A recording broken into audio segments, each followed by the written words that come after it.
Well, good morning, everyone in the audience, as well as the online delegates. Hearty good morning, good afternoon, good evening to those that have registered for this Global Conference on Sustainable Plant Production. And today is the second day of the GPC, and specifically this session that you are now attending is the Natural Resource Management session. We were a group of three with Dr. Graziella Metternich, myself, and Sami Singore that assisted the FAO and the organizing committee to put this program together of this thematic session on natural resource management. And we hope to have Graziella Metternich online to say a few words, but it seemed to me she's not connected as yet. But I believe we should start. And as I've said, this is the second day, and the thematic sessions with presentations in this thematic session is aligned on the two main topics. The first one, the early morning session here in Rome, is maximizing resource use efficiency. And then after the break, session 4.2 will focus on ecosystem approaches to resilience. So this will be the two sessions. And the natural resource management thematic session is, of course, promoting sustainable crop production, and that can imply techniques, processes, and practices that optimizes use of soil, water, and nutrients, using integrated approaches that maintain the multiple services of productive ecosystems, and when necessary, restore those that are degraded. Increasing diversity, recycling, and efficiency of plant production systems based on ecological principles can enhance the resilience of people, communities, and ecosystems, which is key to sustainable food systems. Innovations for sustainable production systems respond better to local and global challenges when they are co-created by combining local and scientific knowledge. So without further ado, can we then move into this sub-session 4.1, maximizing resource use efficiency, where we have 5 eminent speakers this morning. With the very first speaker, we would like to welcome Rebecca J. Nelson. She's a professor, School of Integrative Plant Science, Cornell University, and former research director of McKnight Foundation. And Professor Rebecca can't be here with us physically, but she has sent us a video of her presentation. So could we please play the video? Thank you very much.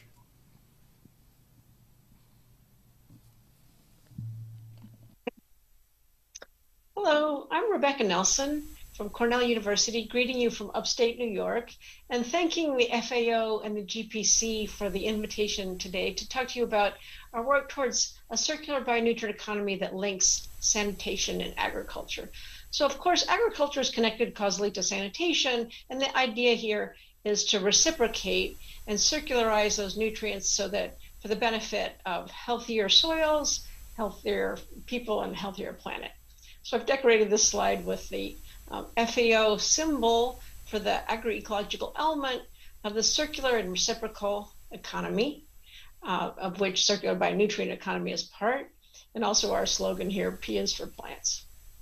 So this theme of circular bionutrient economy is catching hold a bit now, because with the current spike in fertilizer prices that we've been experiencing recently, caused by, as this headline says, too many factors to count, we have to start thinking about where can we source plant nutrients and soil amendments in a way that, how can we source them in a way that is affordable to people and is sustainable, and really particularly allows nutrient sovereignty from people who suffer the most from these really high and going higher nutrient prices. So the question arises on the backdrop of a long-term structural problem with our current food system and our current sanitation system. So we bring food, so that's the carbon and nutrients derived from typically rural soils. We bring them typically to, dominantly to urban areas, where once they're consumed, the nutrients become pollutants for the urban and aquatic environment. So we've got this massive depletion of carbon and nutrients of most of the world's soils, while the vast majority of those nutrients and carbon in that excreta go untreated into waterways. So 2.3 billion people lack even basic sanitation, and even people that have some sort of sanitation often are passing those nutrients either into the environment in one way or another, or into the atmosphere. So the idea is, how can we return the carbon and nutrients into the soils, either rural, peri-urban, or urban for urban agriculture? So this slide now shows that if we're able to recover the nitrogen from urine, it could replace a significant amount of the synthetic nitrogen. So actually, basically, most or all of the synthetic nitrogen budget in much of Africa could be replaced by the nutrients in urine. And in a country like the United States, it's estimated around 6 to 25% of the applied nitrogen could be replaced synthetic to natural bionutrient. So there's a lot going on, a way to turn urine into solid fertilizer that could make farming more sustainable. There's a lot going on in this field now.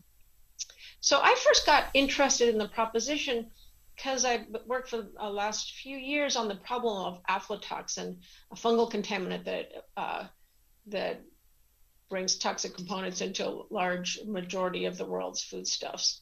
So my student Samuel Matiga at the time was working with CIMMYT in a project that was looking for maize germplasm that could be better adapted to low nitrogen. So they were comparing low nitrogen at the site in Kiboko, for example, in eastern Kenya, with high nitrogen in the same season. And all the indicators of aflatoxin were much better in the nitrogen, more nitrogen treated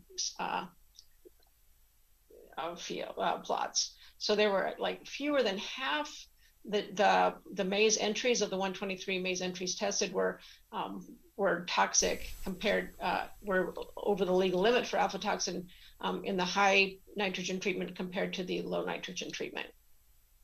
So then more recently, we've done a couple of studies relating the amount of aflatoxin in people's food samples collected at local hammer mills in one case Kenya, the other case Tanzania, and we were able to predict the amount of aflatoxin in samples for a given mill based on the amount of soil organic matter and the soil moisture in that area around that mill. So it's not a perfect prediction by any means, but it's quite striking that soil health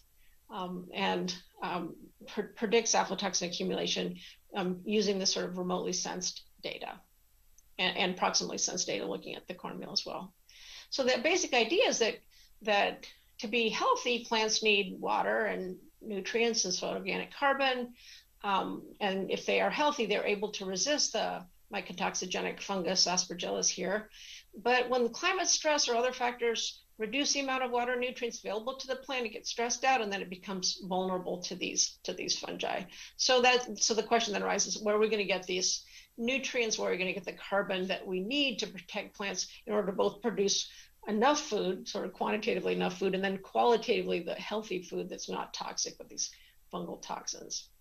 So it really hit me hard that container-based sanitation that allows for source separation of the material and circular economy recovery of the value from that resource is both a chance to build better plants and healthier plant growth environments and soil amendments and whatnot, but it's also a chance to as you are holding the excreta for a period during that process, it's an opportunity to monitor things like COVID-19 virus, SARS-CoV-2, or mycotoxins, or other indicators of community health and the need for treatment.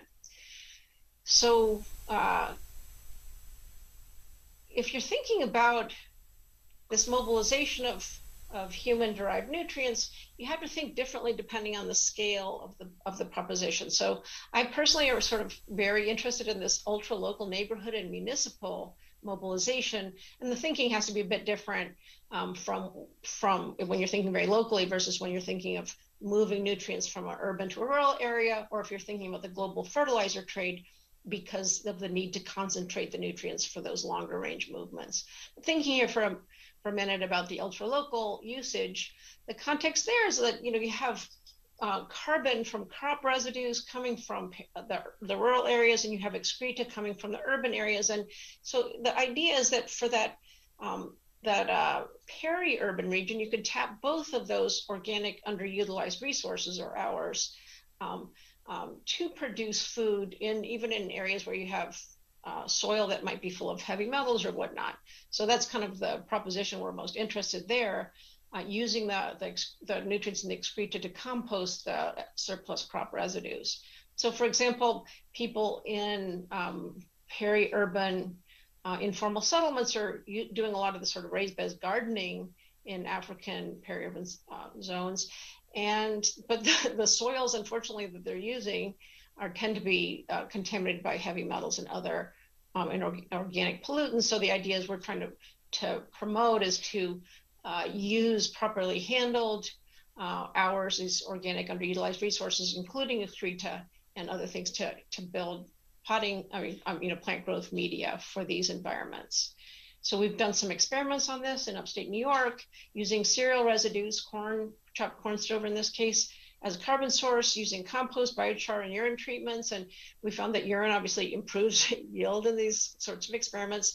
And we also found that biochar improved both water holding capacity and yield in these initial experiments. So we're continuing to develop the theme, looking at salt accumulation and various other issues to do with the physical, chemical, and biological characteristics of these plant growth media. So thinking about going into the longer range mobilization of these nutrients, we have to think differently again about the urban-rural movement of material and also the global fertilizer trade. And this figure from a recent paper from Patti et al. Illustrates the idea that you can combine biochar, using biochar as one means by which you can bring carbon and the nutrients from urine together to produce fertilizers that capture the nutrients from urine, and with the biochar, you've thermally processed the poop basically to make it safe and light. So that's the general idea that we're working on. So we've also been working to get the message out. I interacted with a New York Times reporter recently, and she put out an article about pea cycling. This was in June of this year. And immediately once that article came out, it seemed to trigger a whole bunch of other articles bringing out the similar themes. So that was nice to see that the message is getting coming a little bit more into the mainstream. And one of the articles that came out in that period in June of this year was about the work that was done by a farmer organization in Niger, Fumogaskia, funded by the program that I worked for a number of years and now supports our work on the circular bionutrient economy. It was really great to see this group of farmers from Maradi, Niger, who have pioneered in their locality the use of human urine as a fertilizer, getting this kind of publicity, and particularly because they were, for me, my own inspiration for getting into this area of work. I think they've been very brave and productive. They've published their work with hundreds of farmers showing the benefits of using human urine as a fertilizer. So just wrapping up, we breathe oxygen from plants, and they take in the CO2 that we breathe out. Plants provide us with carbohydrates and complex carbon and protein, nitrogen molecules, and we release simpler molecules that can feed plants. So they breathe for us, we breathe for them, they feed us, we can feed them. And my dream would be if we would systematically do that in such a way that we capture the nitrogen, phosphorus, and potassium from urine, the carbon from feces, and also use biological agents to produce soil amendments that can not only feed plants and feed the soil, but also prevent the mycotoxin problem. Thank you very much. I really appreciate your attention. Bye.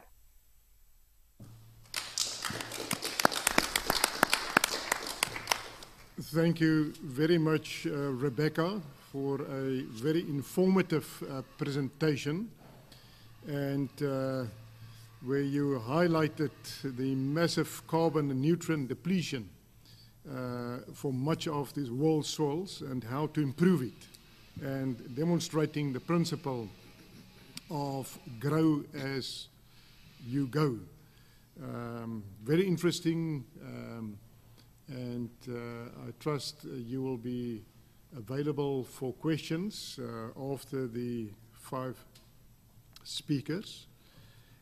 Our next speaker is Dr. Marco Arsieri, Vice President Honoraire of the International Commission on Irrigation and Drainage. Marco, I give you the floor. Marco, can I just for a moment, I saw now that Graziella Metternich have joined us from Australia, and we would like her to say a few words. Graziella, welcome. And we have already started with the first presentation, as you have seen.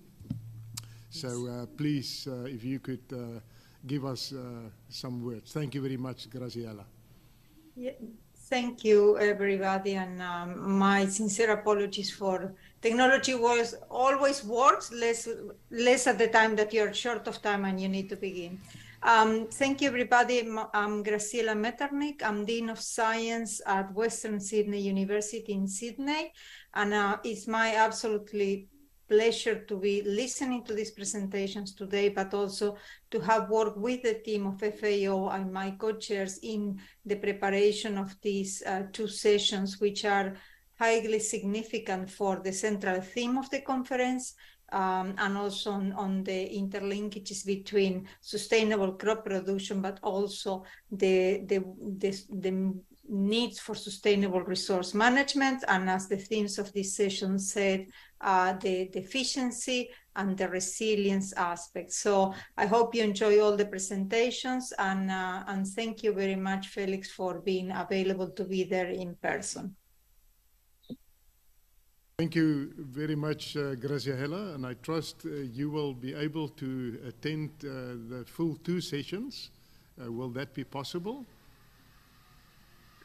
I'm not so sure. I need to check the timings because I have a very early start here in Sydney. It's a bit, we are heading towards nighttime. So I'm going to stay as much as I can. Good, but after this first session, we will give you opportunity also to give us some of your impressions and provide us with some guidance. Thank you very much, Graziella. Then back to Dr. Marco Arsieri. Thank you, Marco. We are looking forward to your presentation.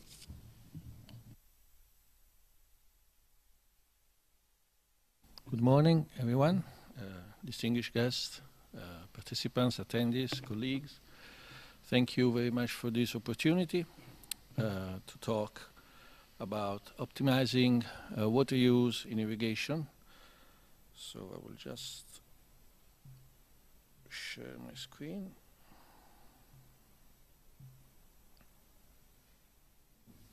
Yes.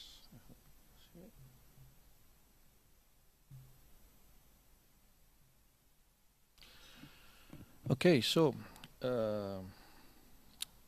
what is it about optimizing water use in irrigations?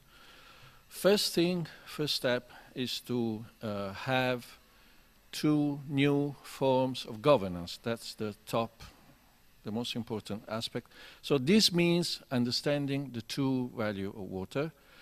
So coming to, for instance, to the great important issue of management of the transboundary water governance. This means more and more having the opportunity to share water in river basins, aquifers, pursue legal frameworks for international cooperation, and establish joint institutions.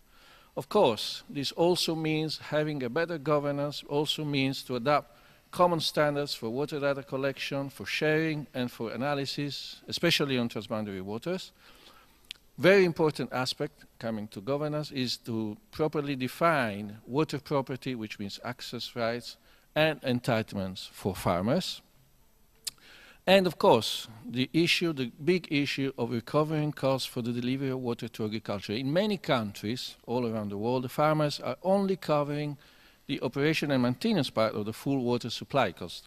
So, but evidence has shown that in countries that have raised the issue of water charges, evidence has indicated that water use efficiency has been improving rather than reducing the outputs.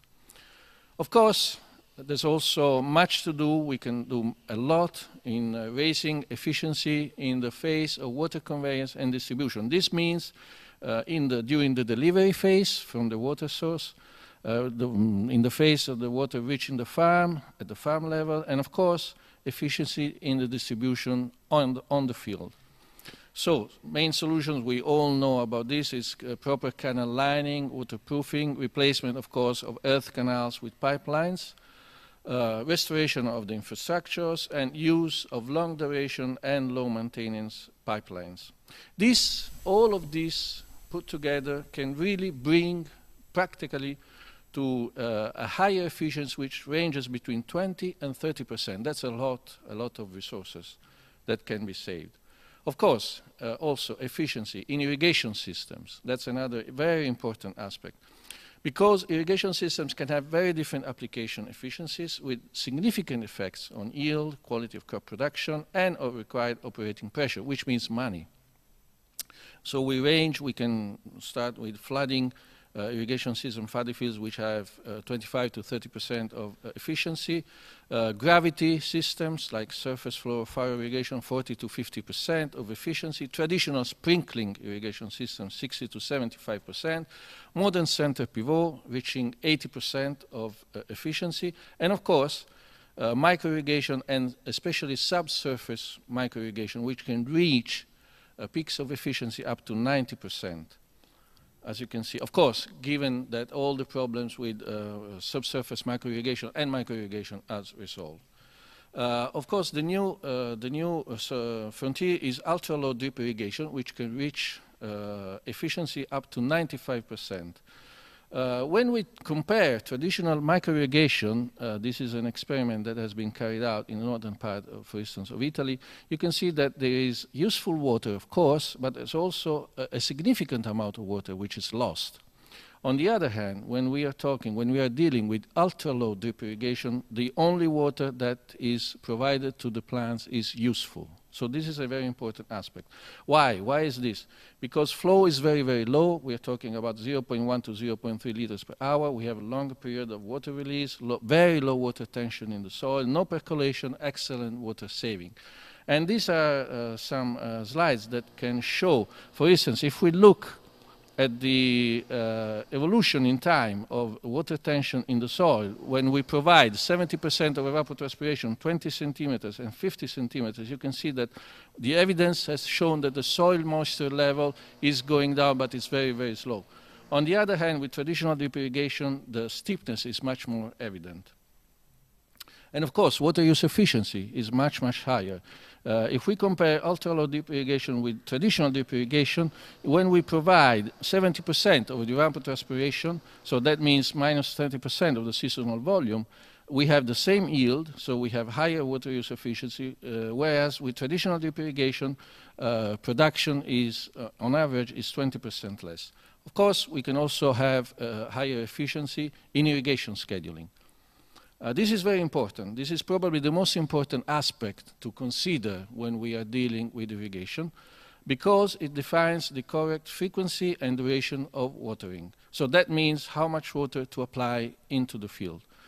The purpose of having proper irrigation scheduling is to maximize the irrigation efficiency, thus water resources use, applying the exact amount of water that is needed to replenish the soil moisture which is lost because of crop evapotranspiration and of the evaporative demand of the environment. So, proper irrigation scheduling can really save water and energy, and especially can save money. There are several expert systems, how to properly manage irrigation scheduling. There are several expert systems all around the world. There's many examples. They can provide, usually they provide farmers information on parameters such as the irrigation volume, of course, the irrigation frequency, when do I have to irrigate, how much time I have to wait for the next irrigation. And of course, which is very important, sometimes these expert systems can also suggest the threshold defining the economic convenience for irrigation. So this is another important aspect. And after the first login from the farmers, the inputs are automatically assigned by the system. Of course, these expert systems require a whole lot of information, such as meteorological data, soil maps, water table depth, crops data, user data, and soil, of course, also soil sensors are required. So the irrigation advice can be very easily accessed by internet, or it can be delivered by messages directly sent to the farmers.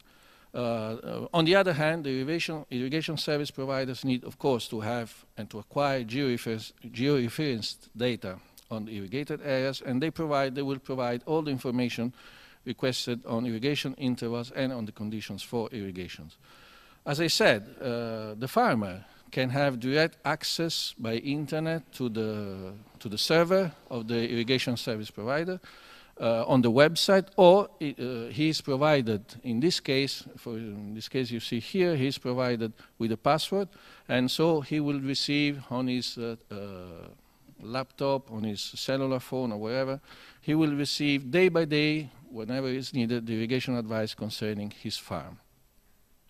On the other hand, the user will access the service introducing georeference data on his farm on Google Maps, for instance, and the system will automatically provide up-to-date information on the irrigated area, the meteorological conditions, water table, and on soil characteristics. In this particular case, this is called IRIFRAME, but there are so many all around the world. We can say this expert system improve by all means irrigation scheduling.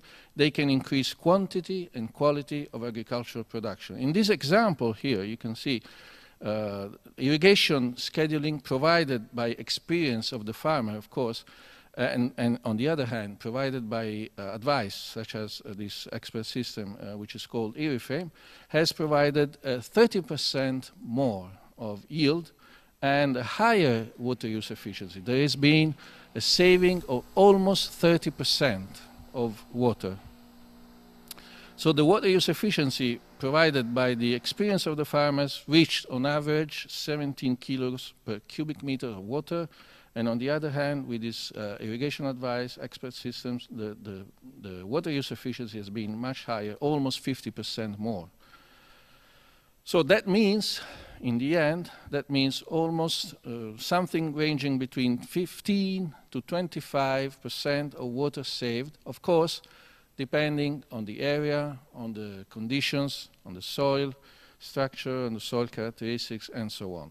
But this is something very, I think, worthwhile considering in order to have a maximization of water use, of water resources use on general. And so with this, I thank you very much. Thank you.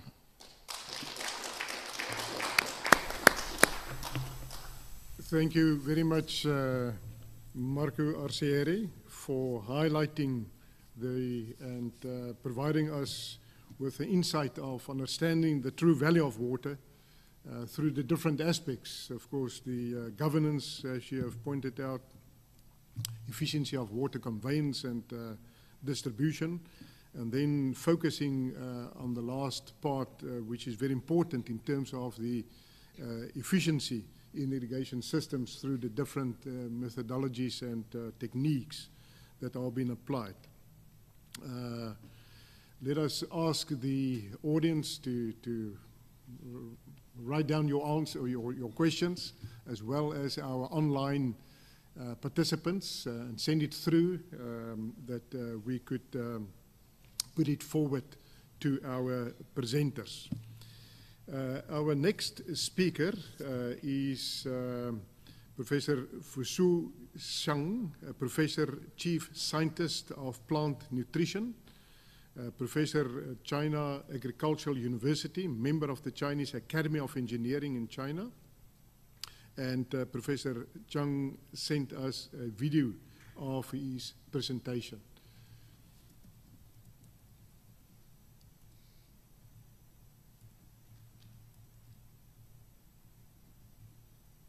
It is my pleasure to talk about improved nutrient management to increase crop productivity and sustainability. I'm Fusu Zhang from China Agricultural University.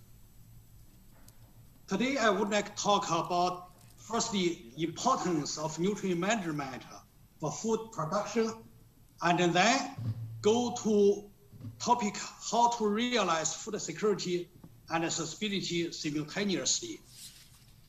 Then I will give some prospects. It took several hundred years to realize the dream of the food self-sufficiency of China. Only until 1998, China could feed itself. Therefore, the food security issue is not only China's issue, but a global issue, because we have a very large population, 1.4 billion people. If they are hungry, that will be a problem for global. Chemical fertilizer play an important role to increase crop productivity by improve crop growth and increase crop yield. Like photo show here that by use nitrogen phosphor fertilizer, you can improve crop growth tremendously. Therefore, farmers think fertilizer is good thing. They try to use fertilizer more and more. In last decades, the grain production in China increased by threefold, but the chemical fertilizer consumption increased by 20-fold. You can see the chemical fertilizer consumption increased very much compared to grain production. There's no wonder that the overuse of nutrients, which not be taken up by crops, go into environment, cause environmental problem like leak nutrification. The nutrification situation become worse and worse along the increased consumption of chemical fertilizer in China. Therefore, how to realize high crop productivity and reduce environmental pollution become the issue for China. The idea picture is we have to increase crop productivity continuously, but reduce nutrient input and increase nutrient use efficiency and reduce pollution. That means if we are able to increase crop productivity and improve the environmental sustainability at the same time, we will have double win. That is idea for food security and environmental sustainability. How to realize food security and environmental sustainability simultaneously. At least we need 2 steps to realize that. The first, develop technology to solve the problem. Then disseminating technology to large area to make change. We have been developing double high technology, high crop productivity, and high nutrient use efficiency by following 3 principles. First, optimization of nutrient input. Take all possible sources of nutrients into consideration. Secondly, match nutrient supply with crop requirement, spatially and temporally. Thirdly, increase crop yield significantly by optimize variety, density, planting data, and field management technology. Use this principle to develop double high technology. We were able to have success in major grain production area in China in 2014. By use this technology, we can increase productivity by more than 30%, reduce greenhouses, reduce nutrient losses by more than 50%, realize food security and environmental sustainability. How to disseminate this technology in larger area to make change? We develop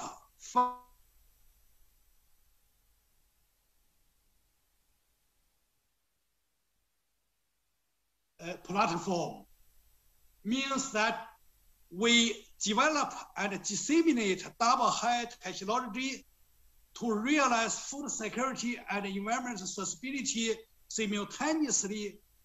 Go to million smallholder farmers, working with farmers together in zero distance, zero time make, zero charge, and zero personnel selection throughout whole production processes.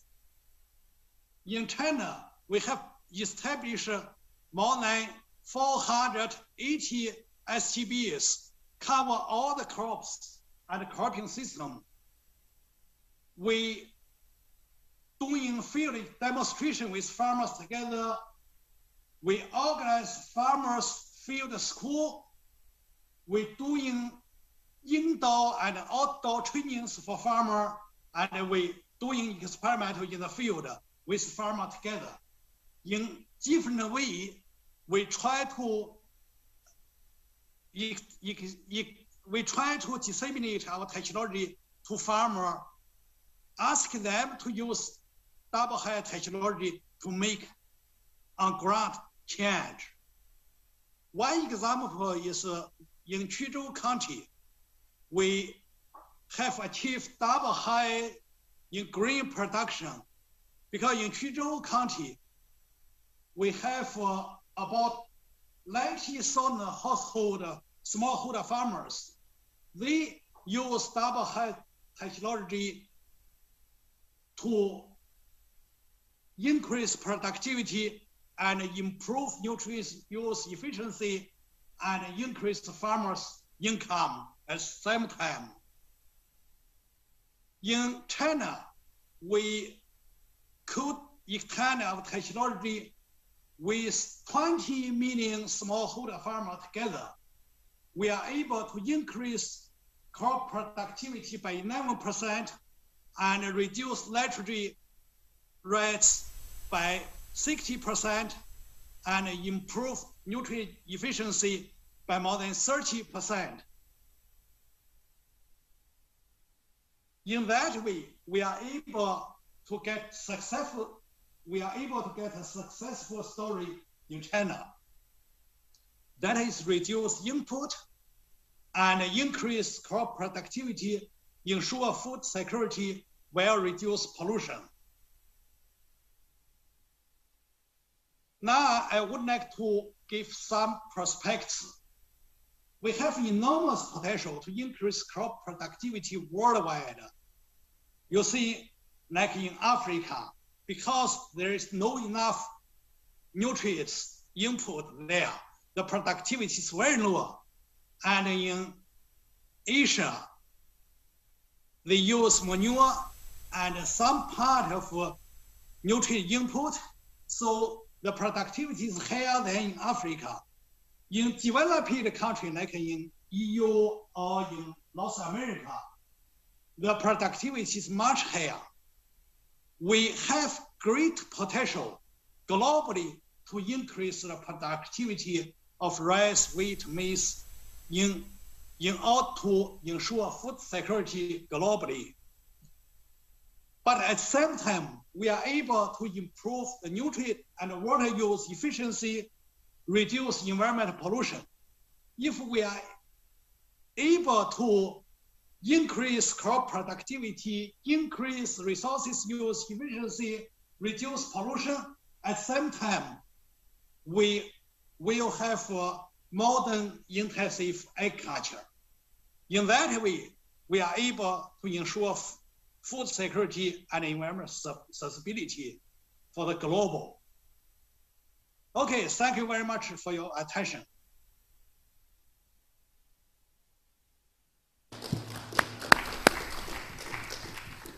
Thank you very much, Professor Fuzhou Shang, for highlighting the importance of improving nutrient management to increase crop production.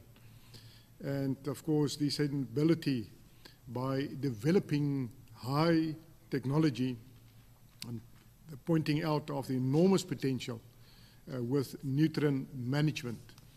Unfortunately, Professor Shang will not be with us till the end due to the time difference, but we will then move on to our next speaker, and that is Joseph Garvey, the Executive Director, Sahara Sahel Foods.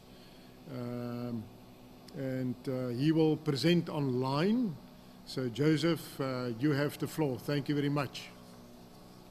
Thank you very much. Very honored and happy to be among you here. And it's an interesting conference to follow as well.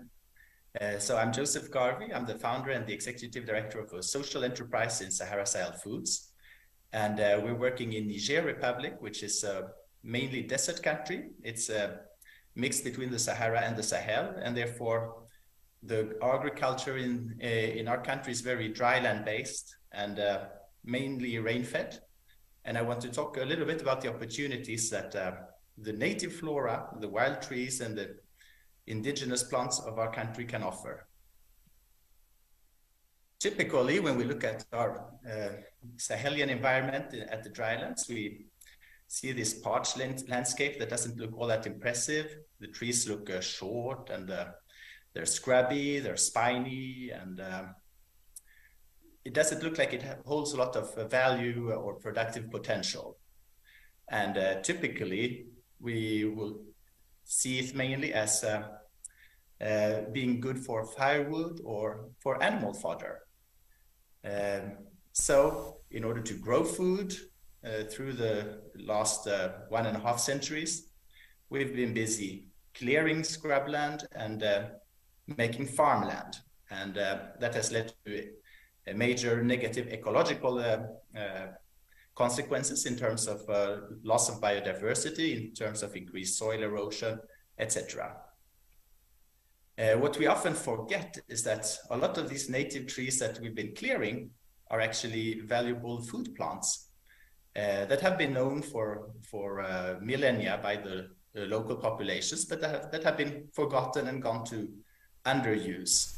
So we have dozens of different good food plants, from the genera of the Boscias, from the Grevias, from the Vitexes, the Sisyphuses, and many more, the Compratums, and many more.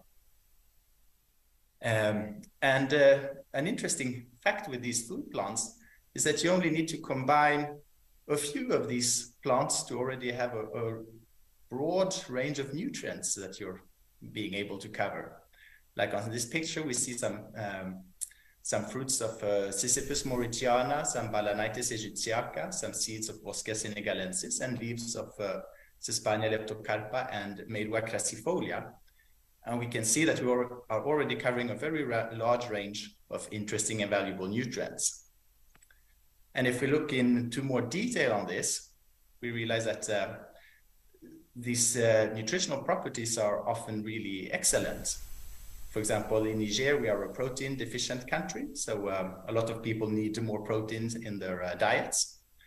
And we can see that the seeds of Boscia senegalensis contain 22% protein and contain all of the 8 essential amino acids, of which 6 are covered to levels equal or greater than the recommended WHO standard.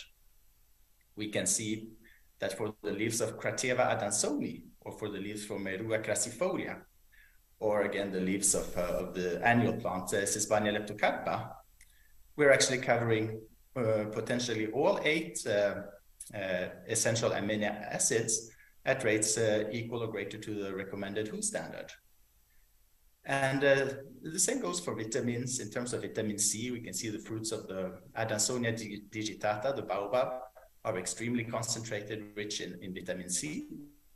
But the same goes for the fruits of Sisyphus mauritiana or the fruits of Sclerocardia pirea, the marula.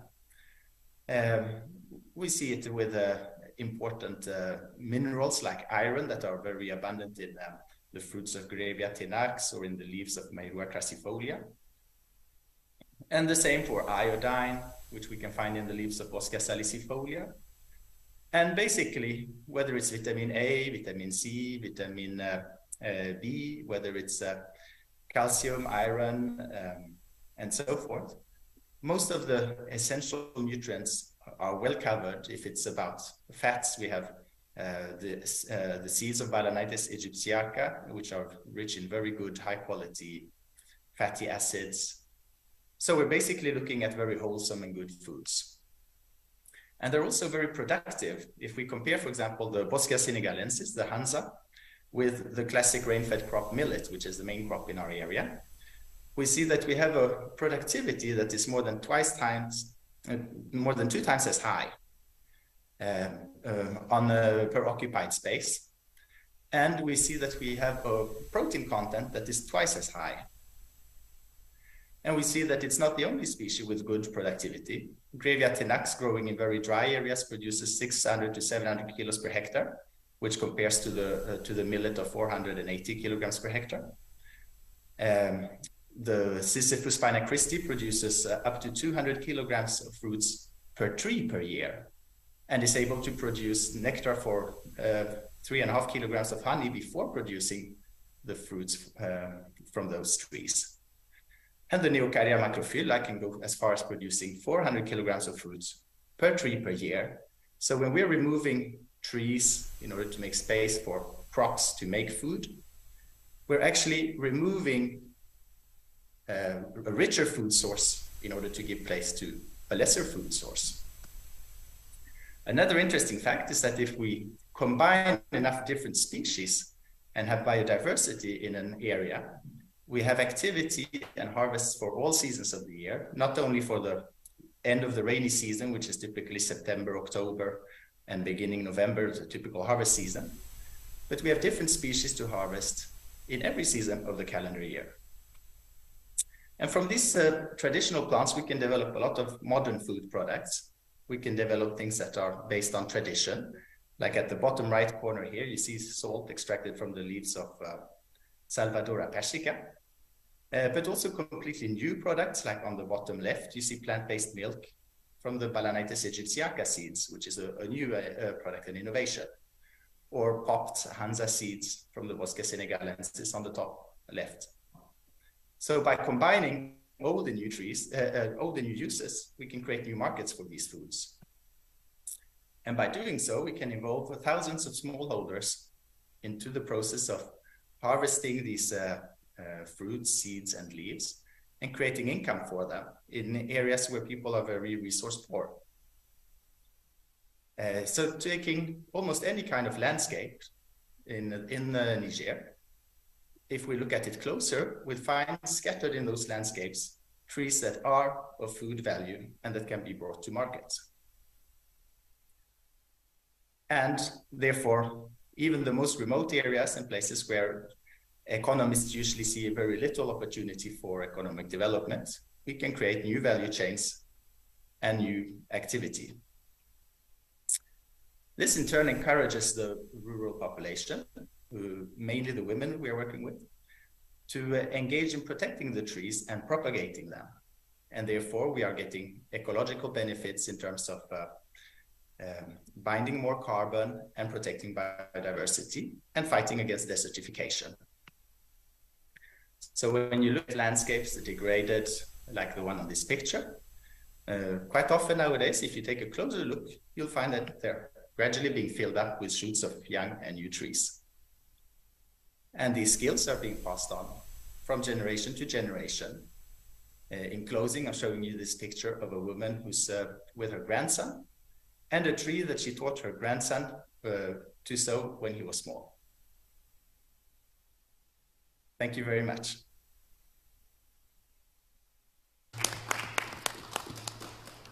Thank you very much, Joseph, for that excellent information regarding the use of forgotten trees by producing food and support in terms of food security by leveraging local knowledge and biodiversity.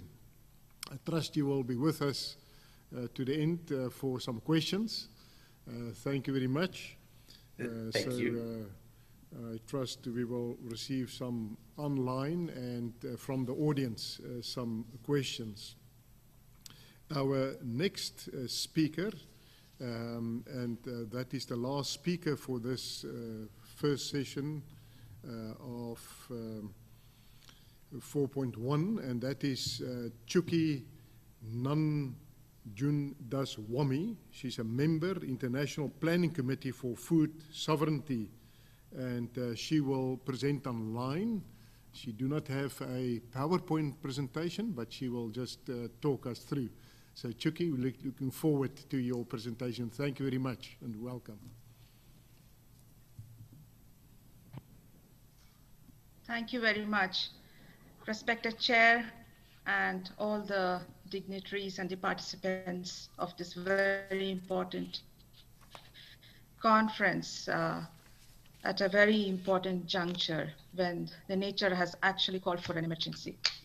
As Mr. Chair has already informed, I do not have either a PowerPoint or an abstract to share with you. I will be mostly spontaneous and speaking through my experience. The topic which has been given to me is about co-creation of knowledge between farmers and researchers. So, as I already said, I come from India, and I basically live in the southern part of India in a state called Karnataka. And let me share with you what's happening here from the last couple of years with climate change. Last year, our state alone has lost 40% of agricultural produce, and this year we have never experienced summer. We have only seen monsoon and monsoon and monsoon. And now this is the season we should be entering to winter, and we are still receiving rains.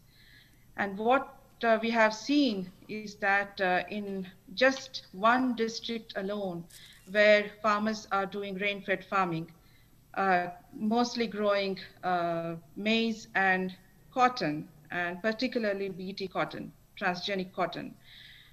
In the last 10 months, we have lost 118 farmers to suicides because of the crop losses and because of increasing of the deaths and many other factors. I'm starting my presentation with these facts, not with any analysis or evaluations or critiques, because nature has actually called for an emergency, and co-creation of knowledge is not just one subject before us. We have one of the biggest blunder I think we have contributed is because of our approach to agriculture. Agriculture cannot afford to have this approach of departments. Soil health and climate change and plant health, plant production, these are all not different departments.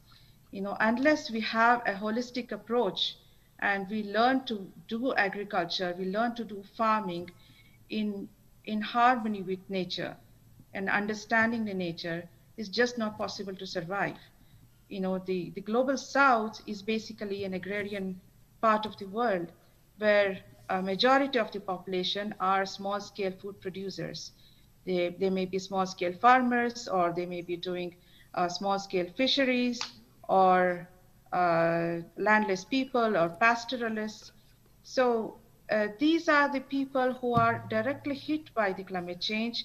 And unless we have, a very honest and transparent approach to keep the food production going on, because, the Sustainable Development Goals talk about food security, but what we in the social movements and in the, in La Via Campesina, which I'm part of, which is the Global Farmers Movement, talks about is the food sovereignty. And unless we fight for the food sovereignty and we decide what we want to grow, how we want to grow in a decentralized manner, because agroclimatic zones are decentralized. Agroclimatic zones are not centralized and cannot be controlled by one corporation, cannot be controlled by one organization. So the researchers and farmers not only have to come together, but we also have to learn and create knowledge from our, the generation which was born before Green Revolution. Understand Green Revolution has given a lot of contribution to secure food in the world. But at the same time, we have lost the crop diversity, we have lost the agriculture diversity, we have lost the beautiful agricultural or the farm systems, because of Green Revolution. And let us not forget that this is a historical mistake that we have reached for our existential crisis. And unless we learn from our ancestors, unless we learn from the indigenous people who still live in coordination and in harmony with nature, we cannot co-create the knowledge just with the researchers and just with the present generation of farmers. Because the present generation of farmers, who have reached the stage of committing suicide, they're all the followers of the Green Revolution, which propagated monoculture, which basically destroyed the diversity, and people who just depended on one crop like maize, or one crop like sugarcane, or one crop like cotton, they are actually killing themselves. And people who have done multiple cropping in their farm, they are the one who are surviving, and this is called agroecology. Agroecology is actually inviting the farmers and the rural as well as the urban people back to the countryside, back to farming, whereas monoculture-based agricultural system is basically pushing the farmers away. So we need to create a space where there is a mutual and mutually respected, mutually acknowledged space where co-creation of knowledge can really take place. Otherwise, what we have seen all these years is that co-creation of knowledge is not actually co-creation of knowledge. It's actually, teaching of the laboratory knowledge to the farmers who have been, living on the field, depending for their livelihoods on the farm. So this is what I have to say.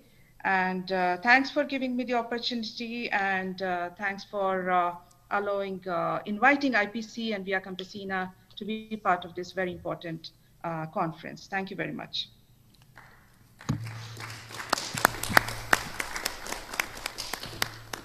Thank you very much, Chuki, for highlighting the co-creation of knowledge between farmers and researchers. I'm sure there will be some questions coming your way. That then conclude all the presentations. And we have got online my co-chair, Shami, that are Singore, and I trust he can talk. Shami, yeah, I can see you. So maybe just introduce yourself and give us some impressions, and I'll ask you to make some concluding remarks at the end. So just some impressions after introducing yourself. Thank you, Shami. Yes, thank you very much, Felix. It's been a great pleasure to be engaged as a co-chair. It's a real pity that I couldn't make it to Rome due to logistical challenges, but nevertheless, it's been really insightful to have a great start to the session this morning, and listening to the speakers address very pertinent issues for sustainability of global agricultural systems, mostly looking at the scope for improving natural resource management sustainability, and also paying more attention to more efficient use of water and natural resources.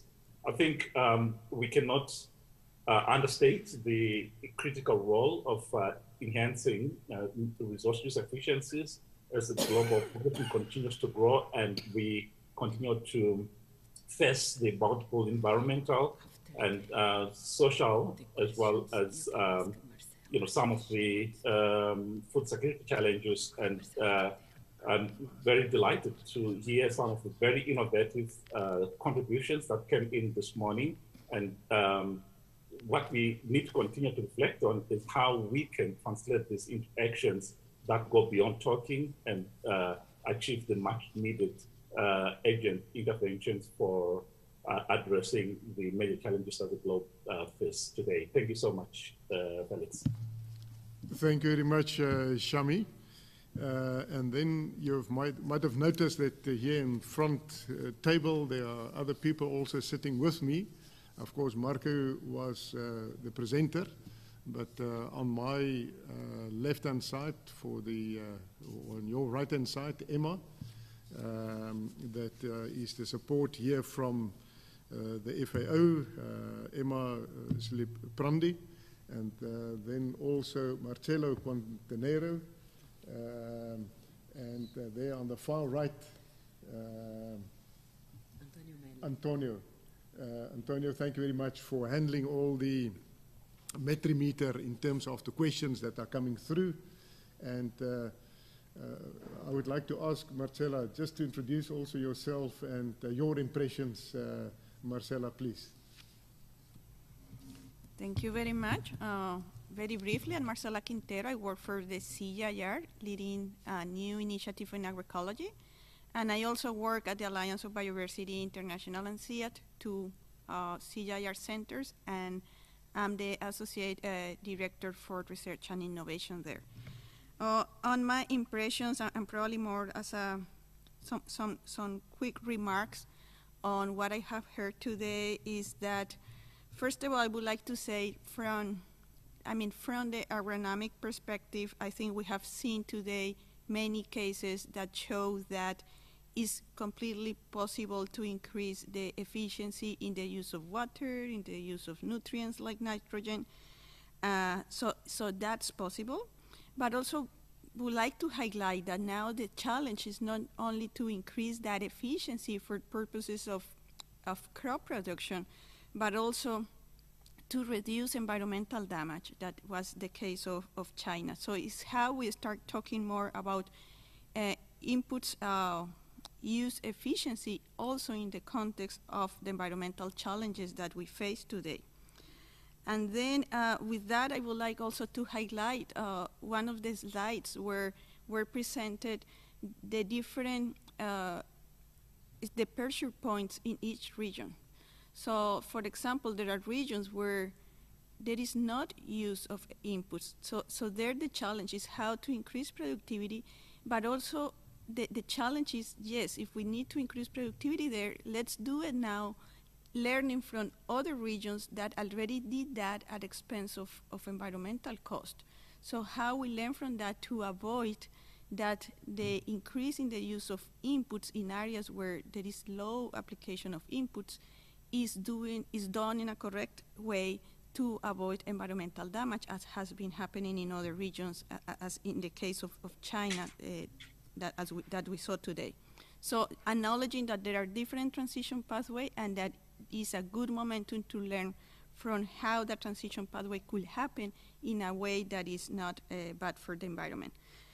The other thing on water efficiency, we saw today the availability of technologies to increase water use efficiency, and also on expert systems to increase decision making on the water use. And I think there is an incredible opportunity there to use these expert systems, not only to use more efficiently the water, but how, for example, those monitoring systems as eReframe can also help us to monitor how water use efficiency can change with different management practices and so on. I think there is a great opportunity there. And before, and I think very important, is the two last presentations has shown that this increase in the productivity of inputs should be seen also in a broader context and how to reflect on what is at stake when we increase productivity. So how, for instance, we avoid the loss of biodiversity that is important for nutrition, important for new sources of revenues, and then it's not anymore this dichotomy between increasing productivity and biodiversity loss, but how we can find a middle ground there, and acknowledging that more biodiversity in farming systems is good also to protect the adaptation capacity of our farmers, and especially of our small farmers. So with that, those are my first impression, and at least the take-home messages that I take from what I heard. Thank you.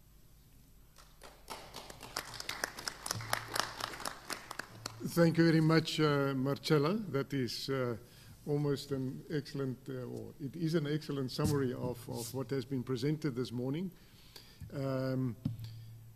Are there any questions from the audience that you would like to put forward? We have the one here on the podium, Dr. Marco Arcieri, and then, of course, the others online. Any questions? There's one. If you could just press the button there in front of you, say who you are, and then pose the question, please. Hi, good morning. Thank you, and thanks for the presentations. My question is to Marco Arcieri.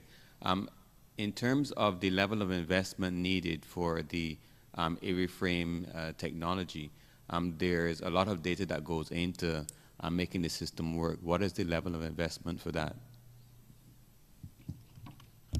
Yes, thank you for this question. Actually, these expert systems usually are run by irrigation service providers. So most of the information, meteorological data, soil data, and so on, are usually provided by extension services, by local governments. Usually this kind of data should be available, but they are available. So the real issue there is to put together this incredible amount of data, which is most of the time is available, and have these servers running. So I wouldn't say it really is very, very expensive for an administration, for an irrigation agency. The real point is to convince farmers to be part of this service. So what happens is that provided that you are receiving water from agency, from irrigation service providers, the problem, I think, in my experience, the real issue is to convince the farmer that he has to take advantage of these services, of these irrigation advices, because experience has shown that you can save water and you can increase water productivity. And so, I mean, it's not very, of course, we are talking about the 45% of food production coming from irrigated areas. The whole question is about rain-fed irrigation, of course, is out of this issue. But I think it's not that much really expensive for an irrigation agency. It's not that much to, and the farmer will be paying an annual fee, which is very, very cheap, and he will receive all this information, timely information, when to irrigate, how much water, and they are more and more convinced with experience. As time goes by, they are more and more convinced to participate and to join, to have this irrigation advice. Thank you, Marco. We got several questions here online. The first one is to Joseph Garvey. The question, Joseph, you mentioned native food trees like bananites, Aegyptiaca, are found in the Sahel, and new value chains can be created. How are you working to make them economically profitable?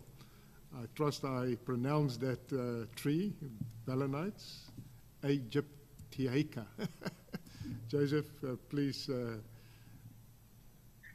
Thank you. The Balanites aegyptiaca is indeed a very interesting value chain.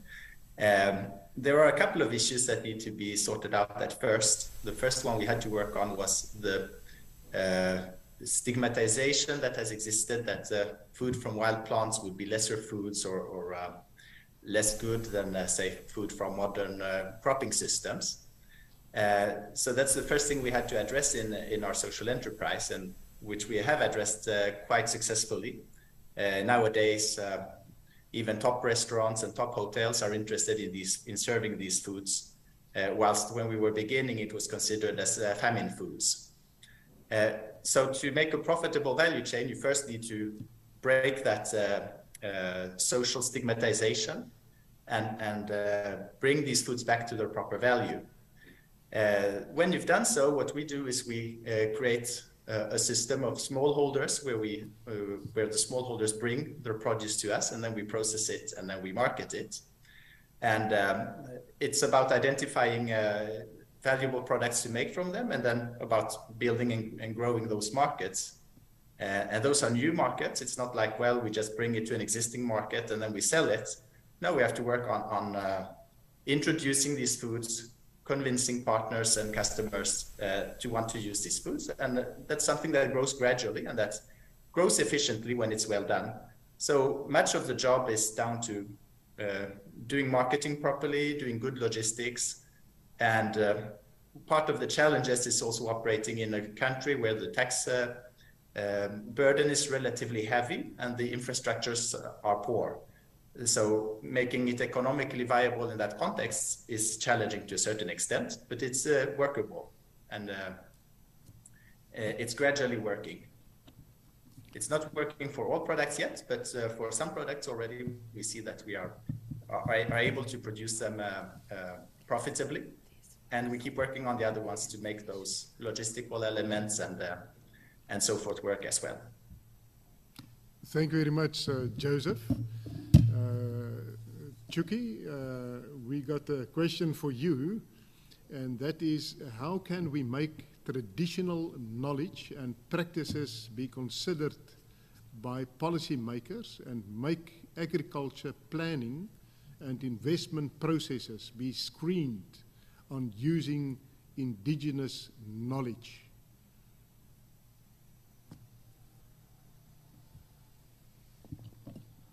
Just unmute yourself, Chucky. Did you hear the question, Chucky? Yes, It was not very clear to me. If you don't mind, can you please repeat it? Okay, let me repeat it. How can we make traditional knowledge and practices be considered by policymakers and make agriculture planning and investment processes be screened on using indigenous knowledge? First of all, I think, to be frank, the policymakers have to be free from the private players. So the policymakers, we don't have very,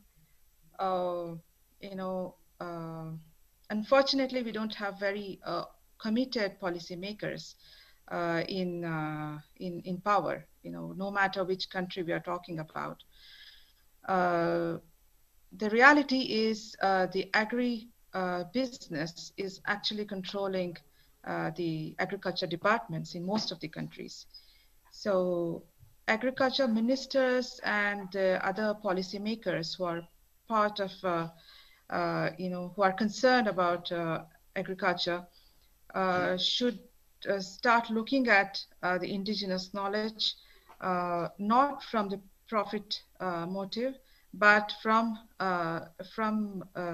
keeping agriculture and the farming community or the food producers community to survive on on the land and and to continue food producing.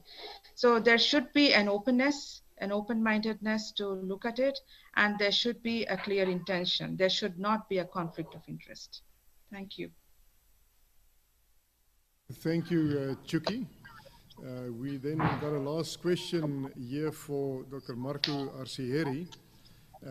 Although there were a similar question already asked from the audience, and that is, of course, the availability of the software ERIFrame. But the question online is, how much does the installation of a new drip irrigation system cost? And maybe you can say something about the water quality, and if you would like to add on to that, the principles of water productivity and water use efficiency. Thank you, Dr. Arcieri. Yes, thank you. Thank you, Chair. First of all, one clear point, we need to make a clear point. Drip irrigation systems are not cheap to buy, and they're not cheap to run. So, on average, to my experience, a newly planned drip irrigation system can range between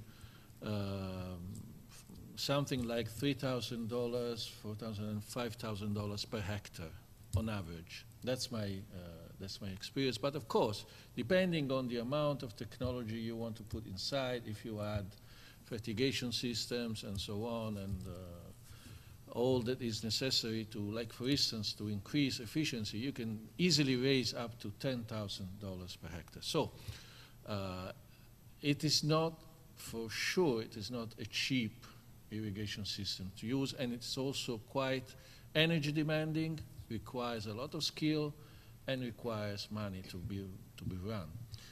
But, of course, as we have seen, as experience shows, it can really be very effective in reducing water losses, reducing percolation, and increasing water use efficiency. Water use efficiency and water productivity, I think that was the issue. Of course, it's two slightly different concepts, because water use efficiency refers to the amount of water that is efficiently used overall, the total, so that's a percentage, actually. When we talk instead, on the other hand, about water productivity, that refers to the amount of dry mass which is produced per single cubic meter of water. So that's a value. So that is usually is kilograms of dry mass produced per cubic meter or per liter, whatever it is. Water quality, of course, is a top issue especially when we are dealing with low-pressure irrigation systems, because we need to have high-quality water, of course, in order to prevent. I said in my presentation that these systems can be very, very effective, very useful for increasing water use efficiency, provided that all the problems linked to water quality, to water logging, to water clogging of the drip irrigators are solved. So, of course, what is now available as new technology, there's these tapes, rather than traditional lines of drip irrigators, there's this new technique, this new technology, which is the drip irrigators are self-compensating. They are placed along tapes rather than lines. They can be put underneath the soil, but of course they require a lot of maintenance, they require some interventions. I think that overall, of course, where and when there is financial availability, we should be striving, we should be suggesting always to go for low pressure irrigation systems, which is what is happening in the Mediterranean. Farmers and service irrigation providers, of course, and governments are progressively shifting from canals to pressurized systems, because that's the way ahead. There is no doubt about that. Of course, on the other side, policymakers and governments should be investing a lot of money. It is happening. They should be investing, they should be financially support farmers to have the proper skill, the proper training in order to acquire these systems, to run them properly, and of course also to buy these systems. So that, I think, that's the new frontier, you know, if we want to save water, if we want to increase efficiency. Thank you. Thank you very much, Marco. Maybe returning to Shami, the co-chair. Shami, you are working for the African Plant Nutrition Institute, and in the current fertilizer crisis, how can your institute help, for instance, and working together with smallholder farmers to achieve sustainable production? And maybe after that, some concluding remarks from you. Yes, thank you very much, Felix. Yeah, I think what, come up as a very pertinent issue, under the current turbulent global, fertilizer and food security crisis, is the whole essential need for improving and increasing nutrient use. So we have actually noticed, I just wanted to speak, more generally, that there has been almost a 20 to 30% yield reduction due to limited access of fertilizers and higher cost of fertilizers as farmers scale back. So we cannot evade the need to ensure that we deal with the problems of improving access to nutrients. They are essential, and the options are limited in immediate, supporting increased productivity. But having said that, we still have the space to increase nutrient use efficiencies. And as a PNI, we are promoting what we call the 4R nutrient stewardship. And that's a framework that provides the basis for sustainable plant nutrition based on 4 key principles of using the right source of nutrients at the right rate, at the right time, and at the right place. So the second right, which is right rate, it has to be addressed, and that requires multi-stakeholder investments to ensure that there is the right investment that help to buffer the current challenges that farmers have in affordability and access to fertilizers. But then there are 3 other rights of source, time, and place are areas where we can make and drive the change for improving nutrient use efficiency. And by deploying the 4R, 4R nutrient stewardship, we have clearly demonstrated that we can double the efficiency. Because currently, despite the low nutrient application rate in Africa, we are still operating at about 14, agronomic efficiency, which is 14 kgs of grain in maize areas per kilogram of nitrogen, and that's less than half of the agronomic efficiency that can be attained with optimal nutrient management. So we have the scope to just double productivity by more efficient utilization of resources. Then I also wanted to emphasize the need for integrated solutions. I think the presentation, by Professor Zhang clearly showed that it's not single technologies that are needed to project us toward the more sustainable nutrient use efficiency, but integrated solutions that combine resources, external resources, internal resources, organic resources are very essential for increasing efficiency. Then the other piece I wanted to also highlight, which is very much a key area where we are making investments in, is the whole area of crop diversification. By integrating legumes and other crops that reduce the demand for nitrogen, we are able to actually capitalize on natural processes that help to improve nutrient cycling in the system and provide a basis and foundation for more efficient use of nutrients. So that's those are key areas that I wanted to point out, from the perspective of what we are doing as the African Plant Nutrition Institute. So just a quick word in terms of some of the key messages that came through from the presentations this morning. I just wanted to highlight the issue of working towards credible, relevant, and legitimate technological development processes that fully engage farmers and the practitioners on the ground to ensure that the technological processes is fully inclusive and addresses the needs and the demands of the stakeholders. And by utilizing local knowledge, we are able to make our science to be more effective in addressing the challenges of improving efficiencies and working towards more sustainable natural resource management. And I wanted to also underscore the critical need to look at global challenges in terms of principles, but also adapt solutions at the local level. The context is very, very dynamic and highly variable. And as we look at all the technologies that were presented this morning, we are very context specific, and getting the right technologies in the right places and targeted to the right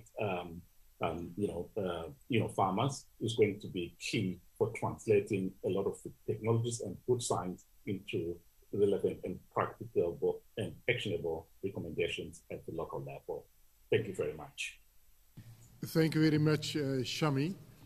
That then brings us to the end of this session 4.1, where we had very rich and informative presentations by the 5 speakers, and also the contributions by the inputs that we received from online as well as here from Marcella. Thank you very much. And I would ask you to be back at 11 Central European Time for session 4.2, and that is ecosystem approaches to resilience. So we will have a break of half an hour, and then if you could be back at 11 o'clock. Thank you very much.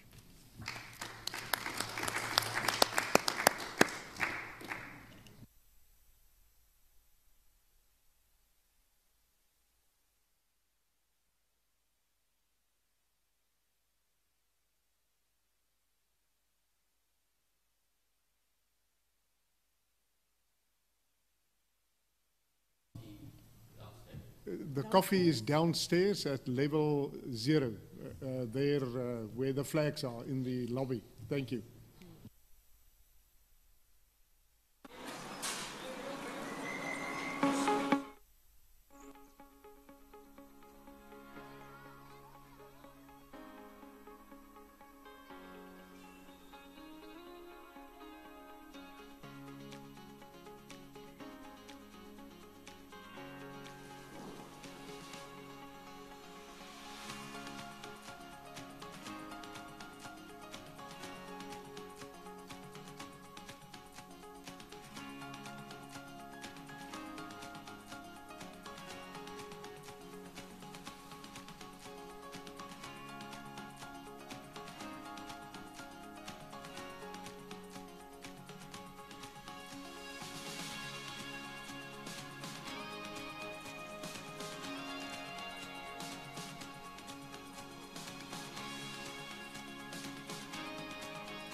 here, so you can give the floor to her and after. Yeah. And also Shani, etc. Yeah. As you want. Okay.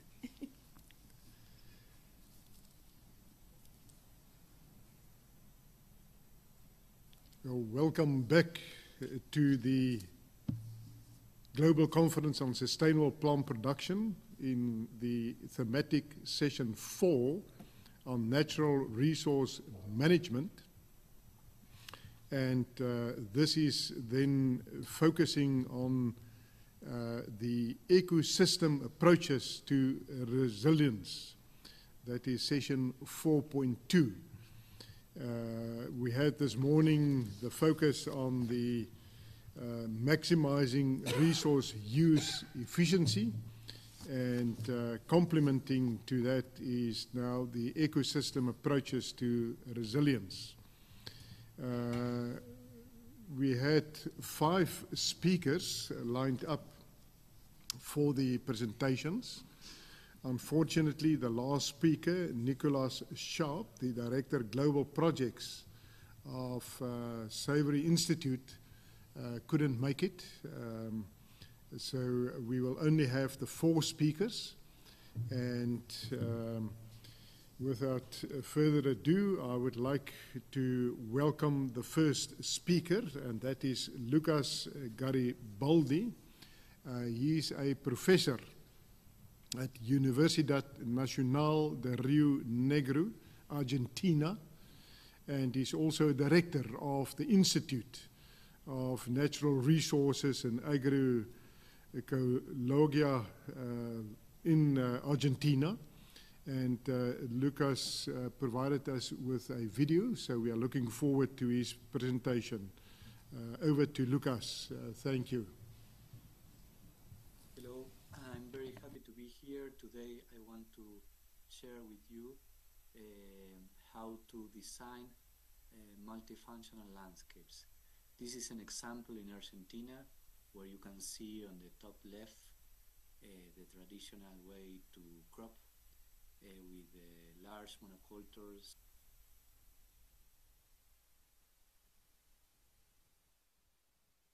Sown in squares, and from the left to the right, from to the bottom, we start a process of going from homogeneous landscapes into multifunctional landscapes. And in that, hello, I'm very happy to be here. Today I want to share with you how to design multifunctional landscapes.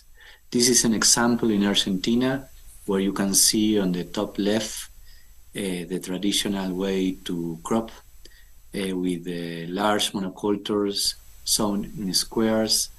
And from the left to the right, from the top to the bottom, we start a process of going from homogeneous landscapes into multifunctional landscapes. And in that process, we follow the topography of the land, the microenvironment, as you see on the bottom left, and then on the bottom right, you can see there also a biological corridor, restoration of natural and semi-natural habitat.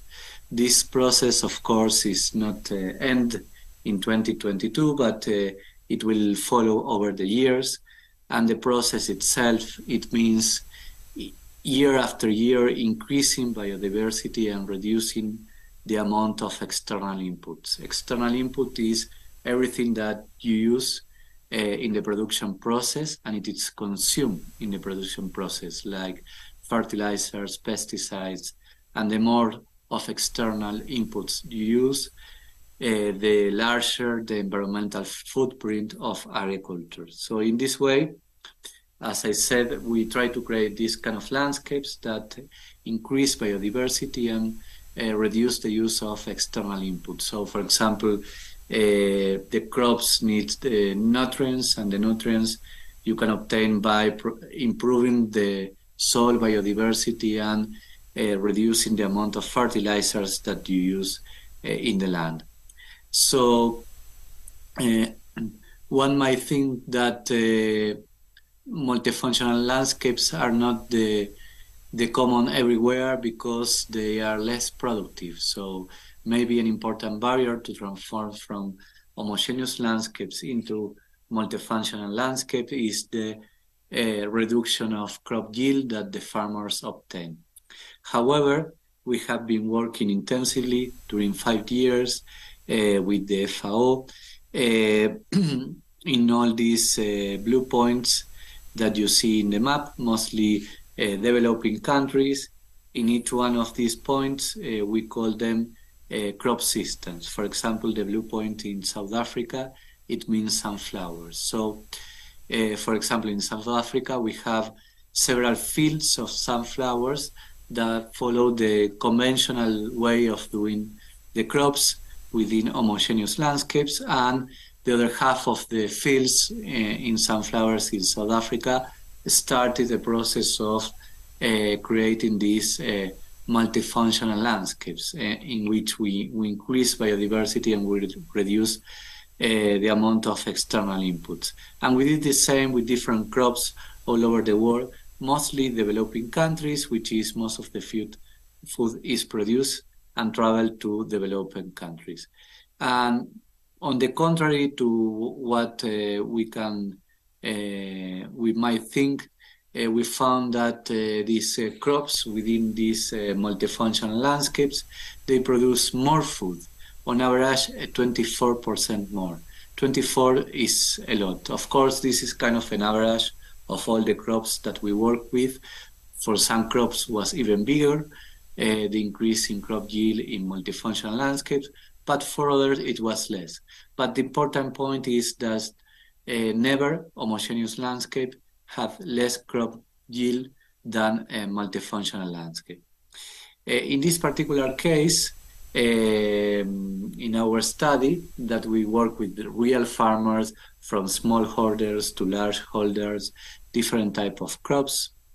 But in this case, our process of creating multifunctional landscapes, it was directed to increase the abundance and diversity of pollinators that move pollen within the crop and increase the amount of seed and fruit production.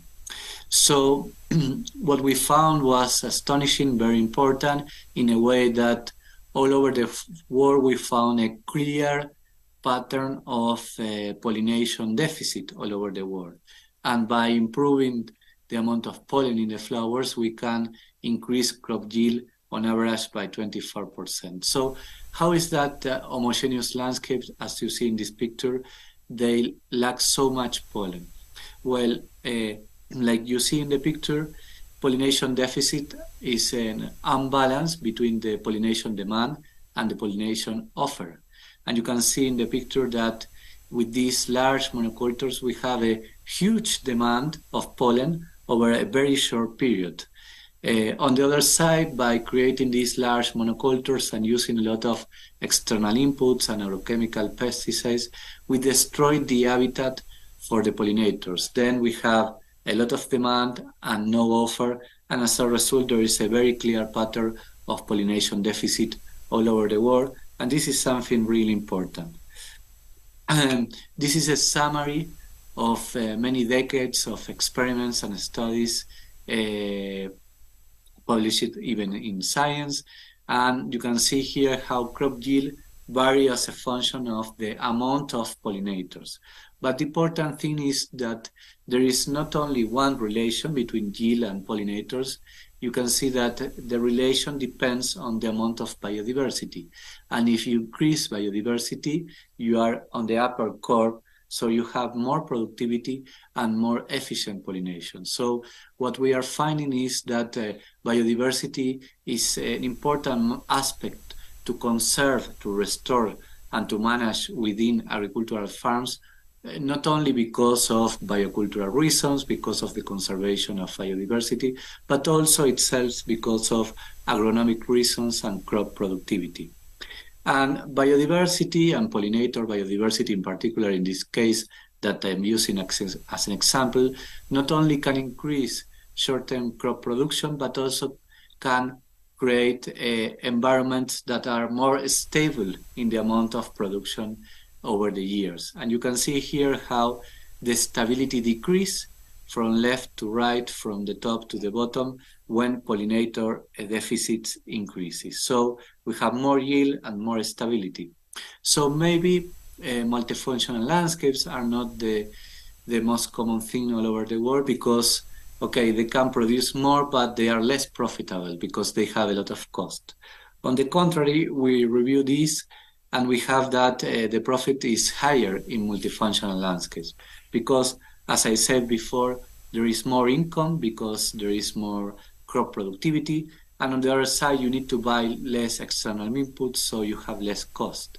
So as a result, the profit increase. And we have with different mathematical models using also real data, different type of spatially explicit models. We calculate, okay, how much habitat for pollinators and natural and semi-natural habitat in general we can restore without losing profit, without the farmers losing profit. And you can see there that there are different curves because these are for different places in the earth, and there are different assumptions and models. But overall, we have found a very clear pattern that we can restore a minimum on 20% of natural area without losing profit. So overall, this landscape does not lose any profit if we restore 20% natural area. Of course, this means moving from, for example, 2% of natural habitat to 20%, or 3% from natural habitat to 20%. We did not work with places that you go and have, for example, 80% of forest. So the idea is not to touch that forest, of course. We are working here with restoration, and this 20% is very important because of the new biodiversity framework that is coming with the CBD, and the importance of restoring biodiversity within agricultural landscapes. And here you can see an example of why we can restore biodiversity and natural and semi-natural habitats without losing money. This is one of the farms that we work. And you can see there are 3 corridors where the farmers used to sow there every year, and they lose money because they are treating homogeneously a land that actually is heterogeneous.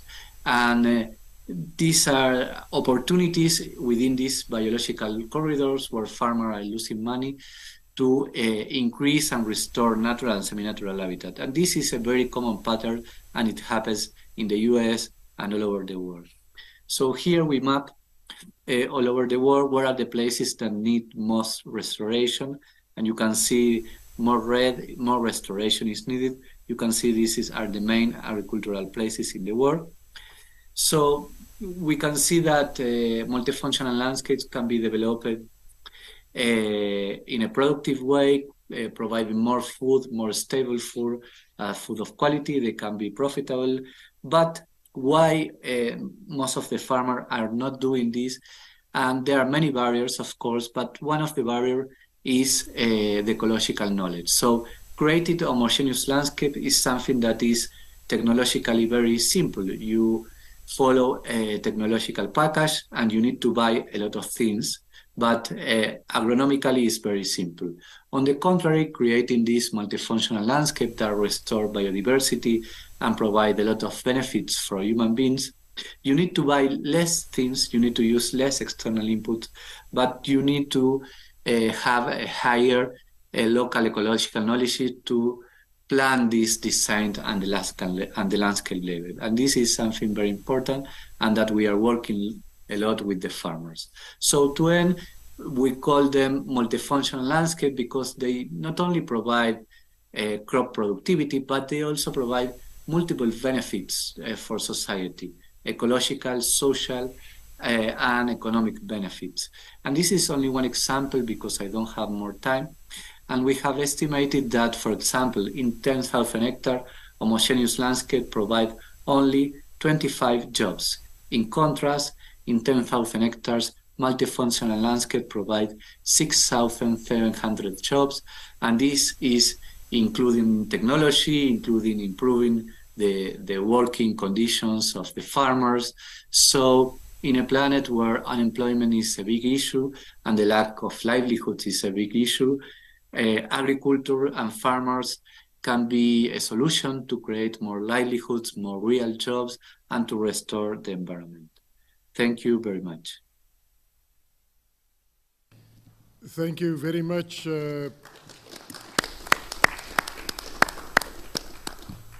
Thank you very much, Professor Garibaldi. Very informative research, and of course the information that you shared with us on a global manner where you are conducting this work, and pointing out that this multifunctional landscapes and the importance of many species of pollinators to improve crop productivity, and of course that farmers need ecological knowledge. So thank you very much for that. Unfortunately, Professor Garibaldi will not be with us during question time, but I'm sure if we do receive some questions, we could maybe try to see whether we could send it to him and he could maybe respond later.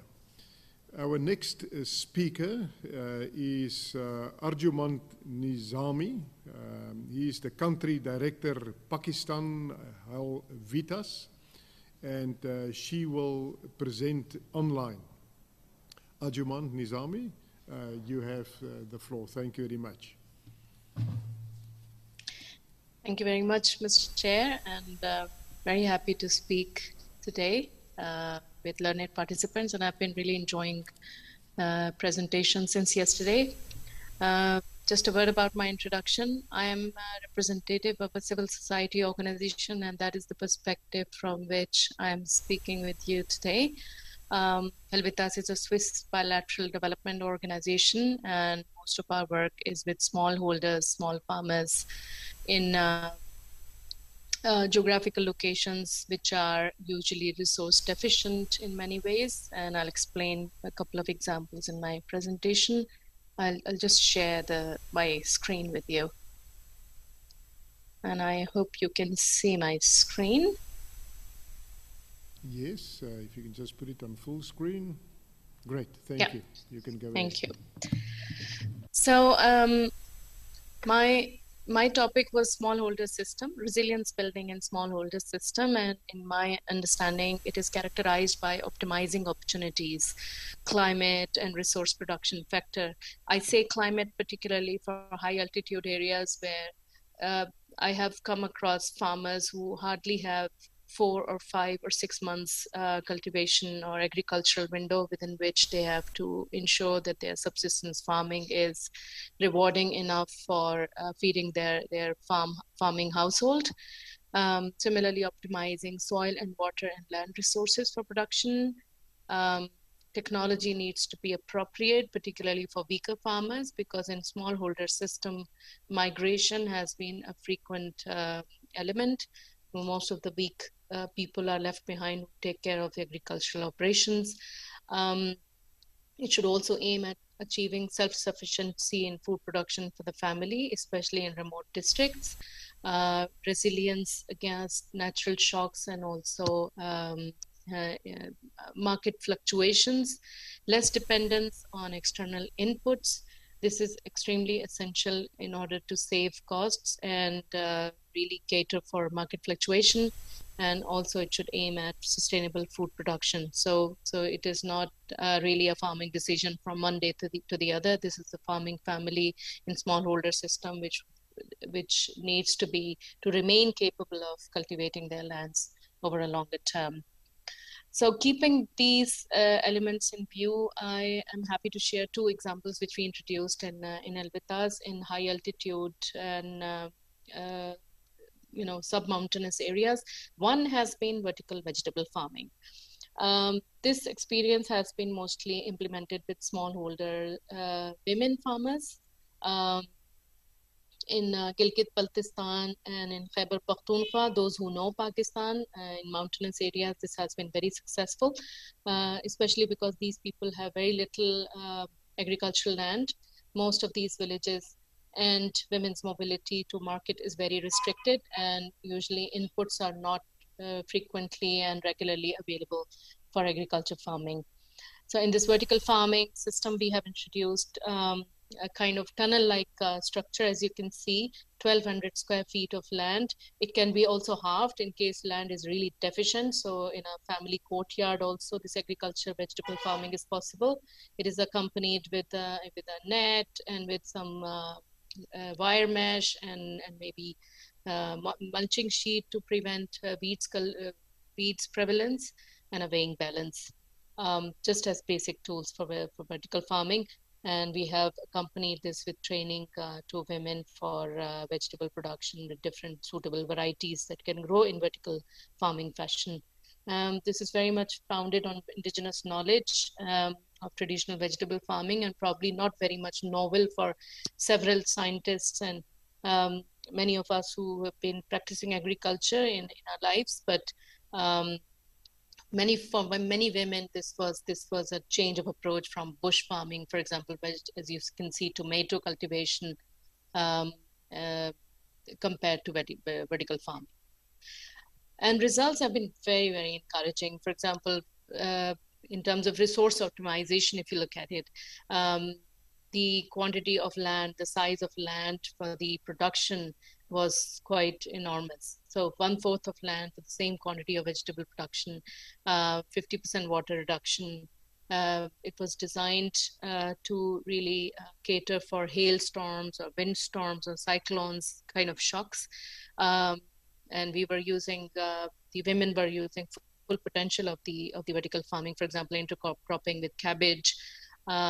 It is home-based. It has market potential with lots of neighborhood families buying vegetable from some of these women. Food security and nutrition, certainly very easy for women and for children also to reach out to the vegetables and consume. It is less drudgery for women in terms of overall cultivation management. And in terms of economics, results have been really brilliant. We have tried this in Gilgit-Baltistan and KP, and probably these economic figures may be different from one area to the other, but overall the return has been extremely encouraging. And I forgot to mention also that the picking period also extended, so we also achieved seasonal advantage in vertical farming compared to the regular farming of vegetables. The second example I would like to share with you is from paddy. This is not subsistence farming or homestead farming. This is really commercial farming in which rice is sold to the international market. We have implemented a project called WAPRO, Water Efficient Rice and Cotton Production, in Punjab since 2015. And certainly rice is an extremely important economic crop for Pakistan, and but it is also very high on water consumption. So we introduced alternate wetting and drying tubes. This was important for farmers who are at the tail end of the canal and they do not receive irrigation water fully. Most of these farmers are small farmers. And their economy of rice production was heavily affected because of lack of water provision, and most of their dependence was on irrigation water, groundwater table. So it works through a simple tube, very simple technology. A perforated tube is inserted in the ground, and water is provided 2 weeks after the transplanting is over. And whenever water reaches 15 centimeter height above the ground, it is time for irrigation. So most average that we have calculated is 7 instead of 12 irrigations, or 8 instead of 12 irrigations is about 30% saving of water, and enormous amount of agrochemicals and external inputs also saved. So in terms of economic return, this has been a very useful technique for the farmers. Why this is important? Because water is generally free in Pakistan. We are not built on irrigation water on a volumetric basis. There is a fixed cost that farmers have to pay, and that is a very nominal cost. So since water is heavily subsidized, there is no incentive for farmers to save water or apply technologies that save water. But in case of AWD, we have calculated different farm economies with individual farmers with their help, and we have arrived to the fact that this way of cultivation not only saves water, but it also is economically better for them, better yields, or at least same yields. That's our target. Saving on external inputs, and also lots of saving on electricity bills for fetching groundwater for irrigation. So the main takeaways from these two examples is that if we have technology for resource efficiency, which is appropriate and it is affordable and simple, there are high chances that these are applicated and appreciated by the farmers. And our main aim for working with different agricultural experts and really simplifying technologies is that it should have a good case for women, for example, for resource poor farmers, and it should be easy to apply. It should really bring efficiency in agricultural operations. Participation of private sector is important here, particularly in case of paddy. When you saw the case of alternate wetting and drying system, it has been private sector which has been largely investing in introducing this to the farmers. And this was kind of public-private partnership in rice cultivation between sourcing agents and the companies and the farmers. And private sector has really invested in introducing this technology and encouraging farmers to really understand this technique in terms of farm economy. Resilient farming system leads to improved farming families' well-being with improved nutrition, improved yields, improved income, and puts less burden on agricultural economy of the country with reduced import bills. So as an NGO, I can say that, I did not try to present this as a technical case, but more as a social or economic case. That technology is important, actors are important, but farmers would only be encouraged once we really demonstrate this technology in the field and really show the case in terms of economic and environmental benefits. I stop here and I would be very happy to take questions. Thank you so much.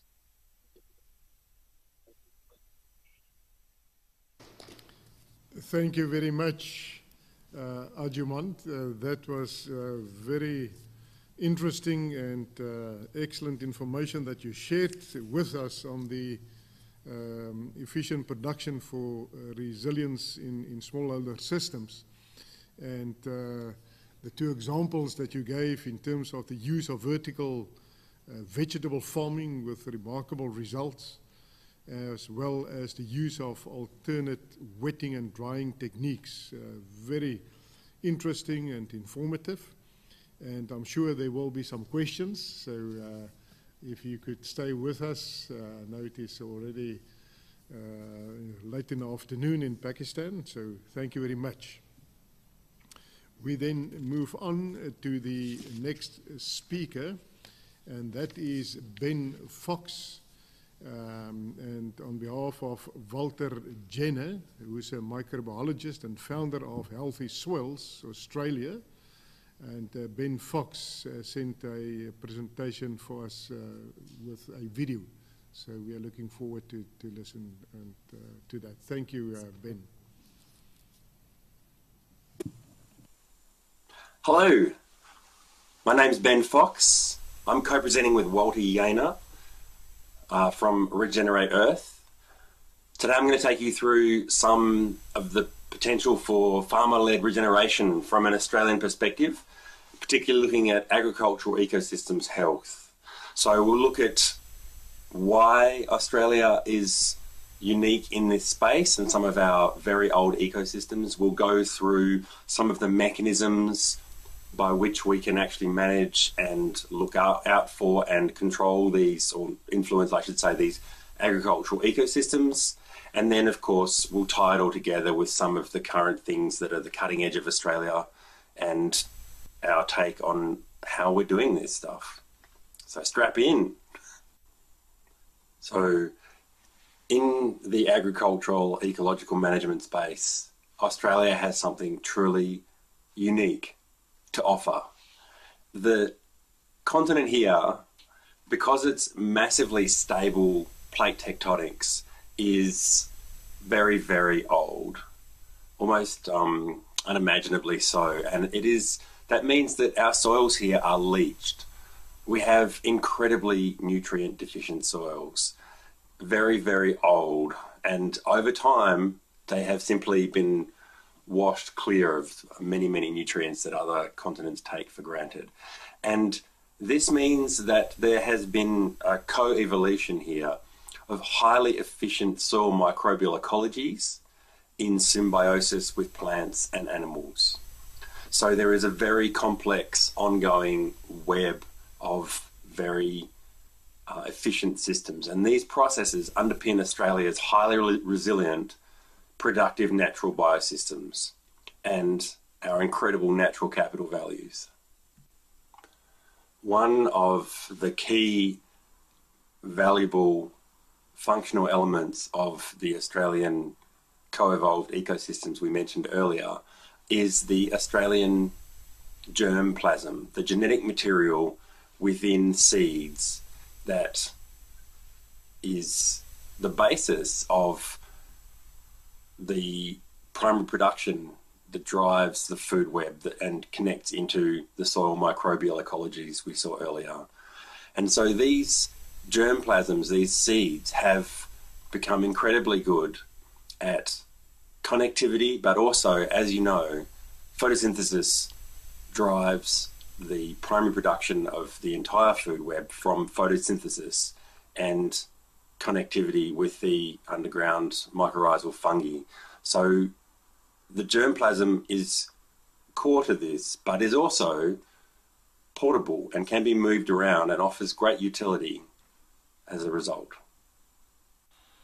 So, of course, it all happens and it's all driven through the engine room of the soil microbial earth interface, this incredibly complex hyperobject of fungi, bacteria, the plant roots and the soil chemistry and all the animals, both big and small, that are moving around within this space. And the image that you're looking at here, for example, is essentially growing on wind-blown silica sand with a fine coating of red oxide dust, which gives it that red colour. But what you're looking at there is essentially white sand in the Nunatala lands in the western part of Australia. And those plants there are growing with an incredibly complex and powerful connection driven through that soil microbial earth interface. This is why, despite being ancient, despite being weathered, incredibly leached, incredibly poor soils, Australia has these green deserts, these amazing low rainfall savannas, these grasslands with these highly productive ecosystems, and all supported by these incredibly complex and long-term evolved ecosystems. And we can manage this germplasm and we can manage these symbiotic ecosystems, these soils, through 21st century smart land management. These tools exist. These tools are currently being developed. Australia is a world leader in a lot of this space, particularly in grazing and arid lands. The dividends are huge. Done well and done correctly, this results in food security, and this results in hydrological cooling. We get away from these dangerous hydrological extremes that we've seen, the flooding. We get away from the flooding, we get away from the desertification, we get away from the heat waves, and we can stabilize and thrive with better food security and hydrological cooling. And doing this work requires not just the germplasm, but of course the deep knowledge, the skills, the frameworks, the understanding of what actually underpins these systems and these ecosystems. And Australia has this. We have very long arc of Indigenous knowledge, very diverse Indigenous cultures in Australia, and very experienced and committed to ecological management, ecological thinking, land management, and new ways of doing things as well as old. So we've gone through the unique co-evolutionary, the leached environment, the deficit soils of Australia, the complex soil-based ecosystems that form the interface, how we can manage this moving into the 21st century, and the deep knowledge that Australia possesses in a variety of these fields, in particular arid lands, rangelands, and grasslands management, and that this is something that we can offer to the world. And so thank you. My name is Ben Fox.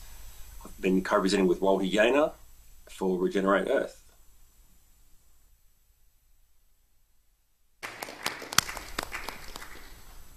Thank you very much, Ben, for sharing Australia's perspectives on agricultural ecosystems and, of course, the application of regenerated agriculture. I believe he will not be online for questions. So our next speaker is online, and that is Paulo Peterson. He is the Executive Director Asesoria e Servicios o Proyectos en Agricultura Alternativa. I trust I pronounced it correct, Paulo. He is from Brazil. Thank you, and you got the floor. Thank you. Thank you for the invitation to be here, sharing some learnings from our experiences in Brazil. I'm Paulo Peterson from ASPTA, a Brazilian NGO that advises family farming organization and peasant movements. My presentation is divided in three parts. The first addresses some conceptual aspects for the description and interpretation of the experience presented in the second part. In the end, I presented some core conclusions. The first idea is that we must understand agricultural resilience as a socio-ecological issue.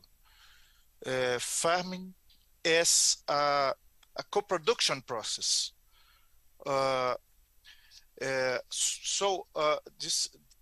It's a process to convert ecological goods in economic value through labor process. So we can think in farming as an economic ecological conversion process. In the whole agri-food systems, we have to think this and to understand and represent agri-food systems as a web of economic ecological flows. Based on the economic ecological flows that cross some stage of the socio-ecological metabolism, like appropriation from the nature, transformation, circulation, consumption, and excretion to nature. But according to the mainstream science and conventional policies represent and promote these flaws solely as economic flaws, more specifically as financial flaws. So the problem is we promote linear economic ecological flaws. This promoting some landscapes, very homogeneous, high level of productive specialization, and in consequence, high level of socio-ecological vulnerability. When we're talking about socio-ecological resilience, there are many principles in different groups are studying this. I present here one of these studies. They propose 7 principles to building resilience in socio-ecological systems. Maintain diversity and redundancy, manage connectivity, manage low variables and feedbacks, fosters complex adaptive system thinking, encourages learning, broadens participation, and promotes polycentric governance. So based on these concepts, this idea, I present some the experience that we documented in semi-arid region in Brazil. These experiences are, some of these experiences are published in recently publications. These both publications, we studied some transformation process in a large-scale socio-ecological transformation process in semi-arid region in Brazil. The most populous semi-arid region in the world, where half of Brazilian family farming is concentrated, and where the lowest human development indices were found in Brazil. And the beginning of this path of massive transformation coincides with the launch of a program to build systems for capturing and storing rainwater. This program, it's a contrasting with the historically adopted perspective by the states in this region. Instead of the notion of fighting against drought, the program is based on the notion of coexistence of Brazilian semi-arid. After 2 decades, the program has built more than 1,200,000 systems across the region. At the farm level, the system promotes a kind of trigger effect to unfold socio-technical trajectories of innovations. Water is a critical production factor in these conditions. So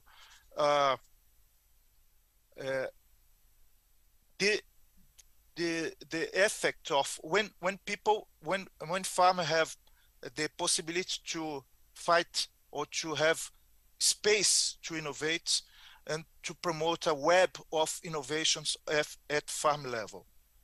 But our studies understand also that these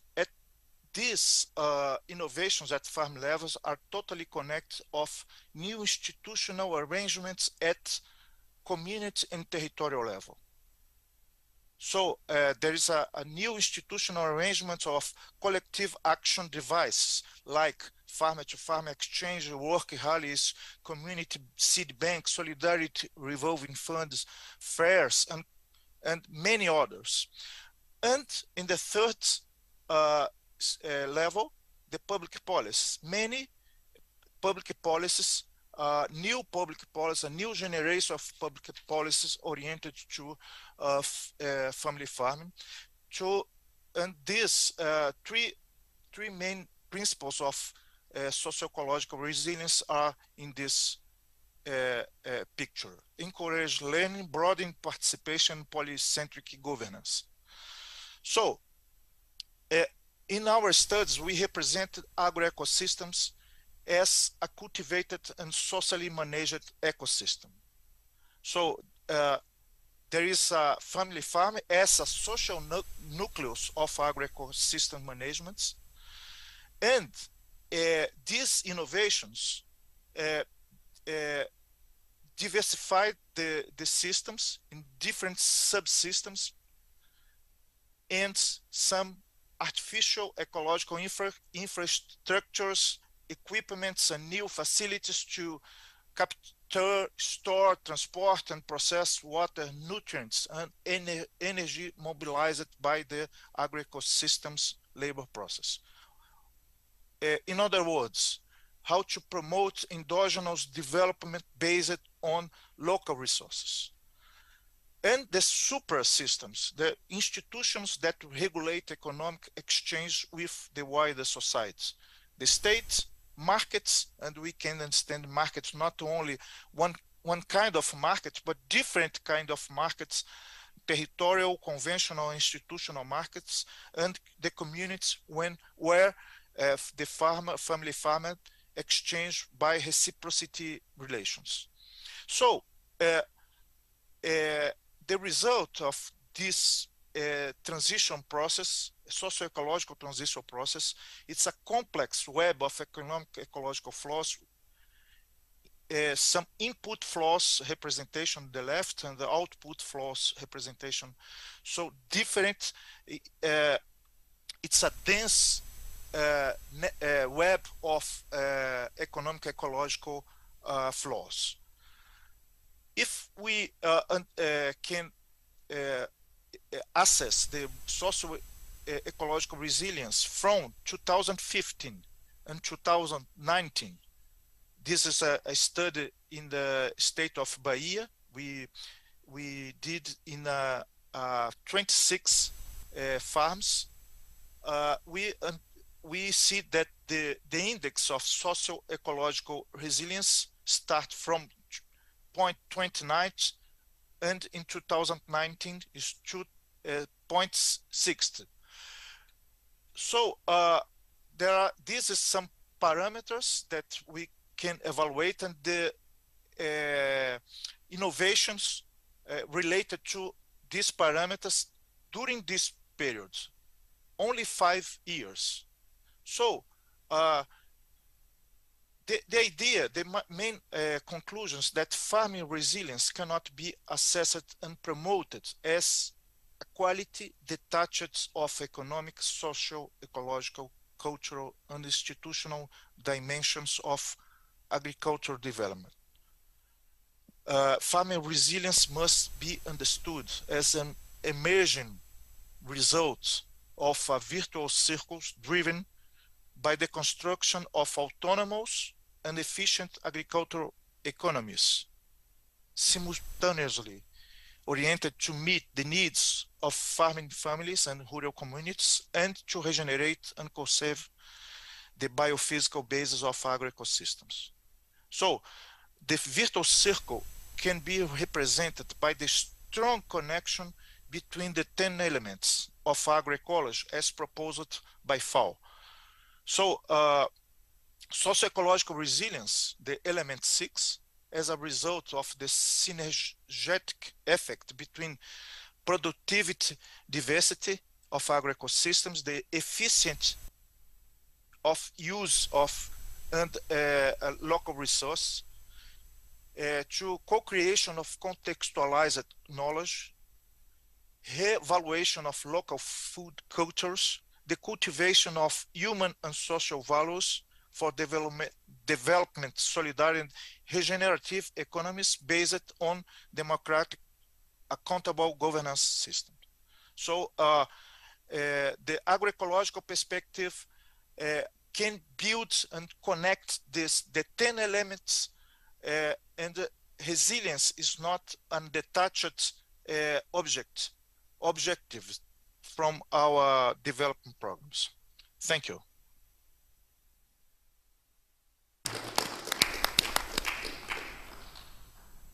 Thank you very much, Paulo. Very rich and informative presentation that you presented to us, where you highlighted the building of resilience from grassroots in arid and semi-arid lands, and pointing out to us that it is a socio-ecological issue, and that it is an interaction between 10 elements of agroecology.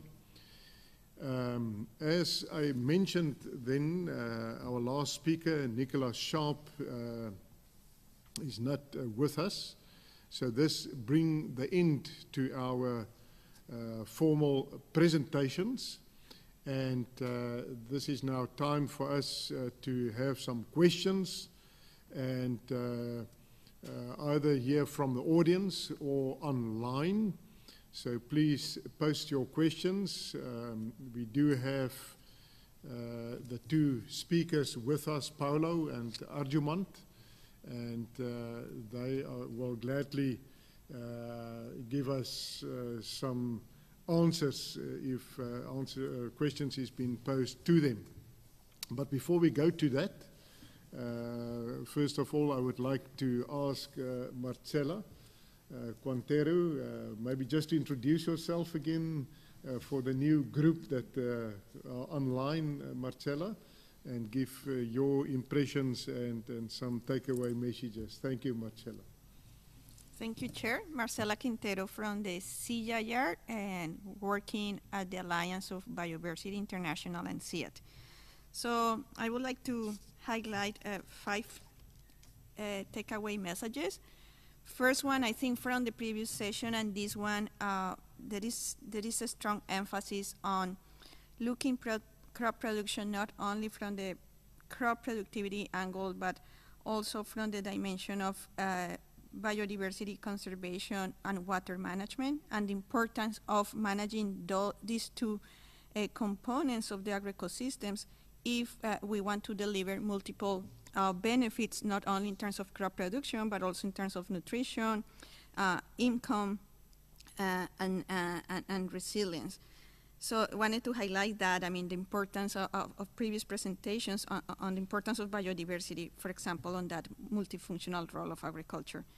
The second thing that when I see the different presentation is that scale and local assets matters at the moment of innovation processes.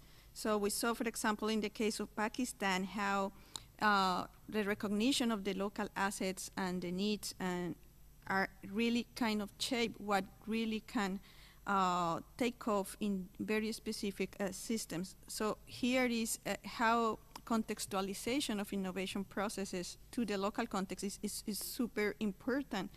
And then this is linked to this presentation of Brazil, when it shows that technological innovation has to go hand in hand with institutional innovations, and being cognizant of all these interactions that happen when we talk about agriculture. So it's really beyond crops, but it's how technological innovations need also about that other institutional changes co-evolve with those technological innovations to make that technological innovation really common and uptake in those contexts. And then with that, I would like to close with the final 2, that is this idea of the ecology of agriculture that was somehow already mentioned also by Peter from Brazil, and is how we understand ecology of agriculture not only as the biological and biophysical processes that occur in agriculture, but the social and ecological processes that happen in agriculture and that at the end kind of shape agriculture. And then I would like to highlight also the contribution on resilience parameters. This session is about ecosystem management, ecosystem approaches to improve resilience in farming systems. So how we know that we are improving resilience? I think there was an interesting approach here regarding resilience parameters, and probably something that we need probably to dig more and to see how resilience is measured also in other contexts, to see if we can try to arrive to a common set of indicators to evaluate how far we are getting into improving resilience in farming systems. Thank you very much, Marcella.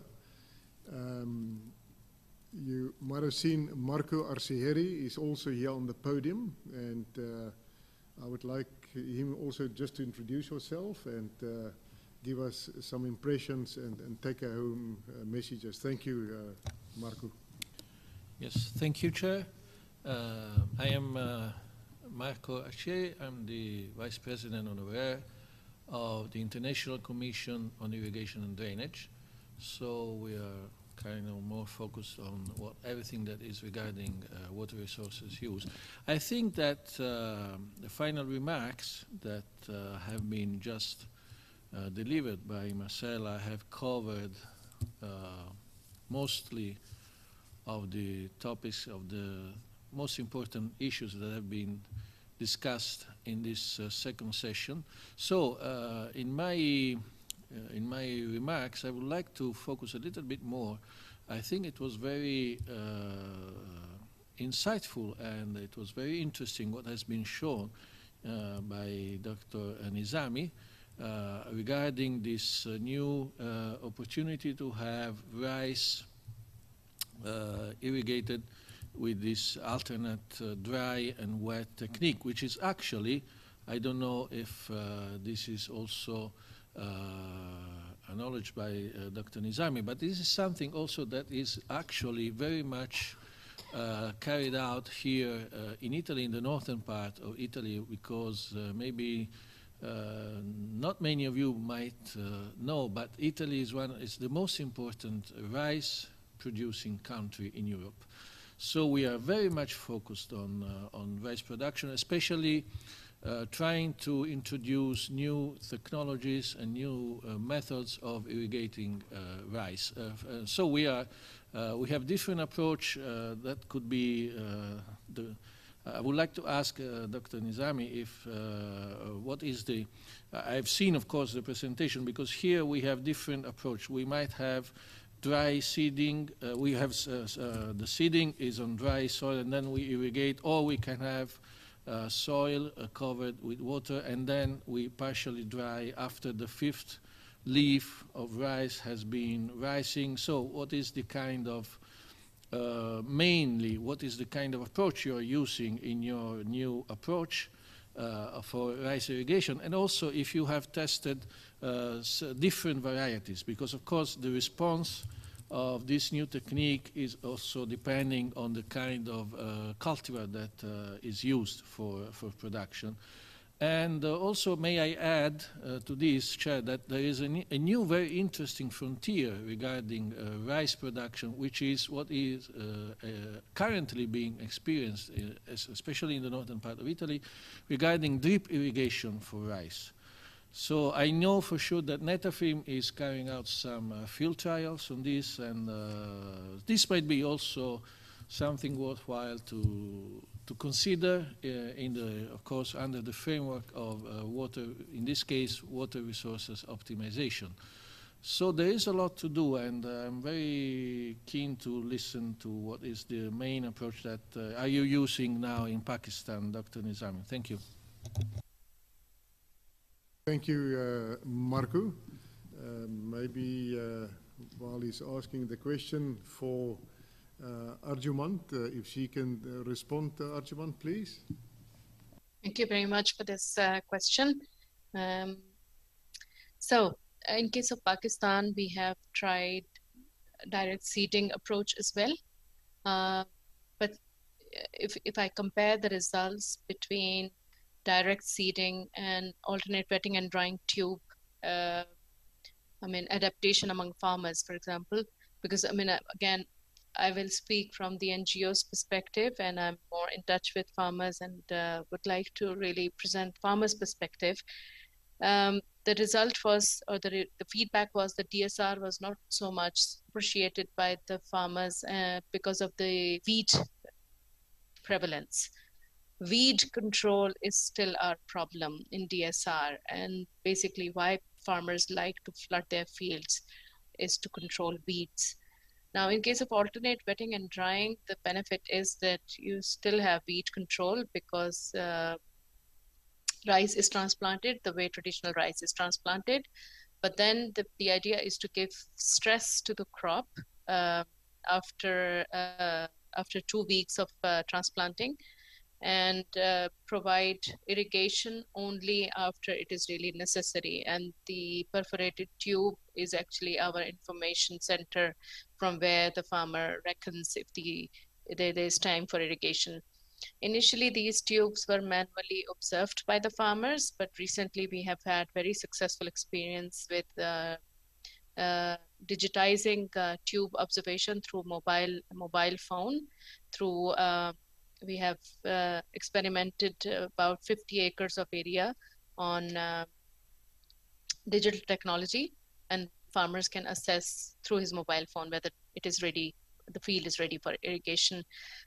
This technique is not patent well with us. If you recall, International Rice Research Institute has first piloted this, and there are publications which you can access. So we have been very kind of fortunate to have IRRI on board on this project together with Westmill and Mars, which are international sourcing agents in Pakistan, and there are several local companies which are their partners, and they are cultivating rice. We have applied this on basmati rice to answer your question, and there are different varieties in basmati rice. This is an export rice, and we started this with basmati rice because there is a very interesting market pull actually from the international market, and there is a demand for water efficient rice, which is certified also by Sustainable Rice Platform standards. So in a way, there is a market pull, and the push is from the local extension departments, local companies, and Helvetas is actually a brokering brokering relationship between researchers, private sector, government extension agents, and the farmers to really convince and conduct studies to really prove that this kind of technology is really rewarding. And economic studies is one of them. We have also conducted studies on weed prevalence and how agronomic techniques have been really useful in introducing these tubes, as opposed to conventional transplanting techniques. What has been the calculation of yields as opposed to conventional transplanting technique? The whole idea actually was piloted at the downstream farmers level, who have hardly 20% of the channel water. So so we thought if it is successful at that level, we certainly can upscale this to midstream and upstream farmers who have more access to water. And the ultimate message to the farmers was that you can save water, which is kind of a benefit to the state, who is the provider of irrigation water, even though water is free for the farmers. But on the other hand, as far as yield is concerned and as far as environmental safety is concerned, these are also the net returns from this kind of technique. It goes in favor of the farmer, it goes in favor of the farming households who live in that habitat, and also the state as a whole. I hope I could answer your question. Thank you, Arjumand. Any questions from the audience?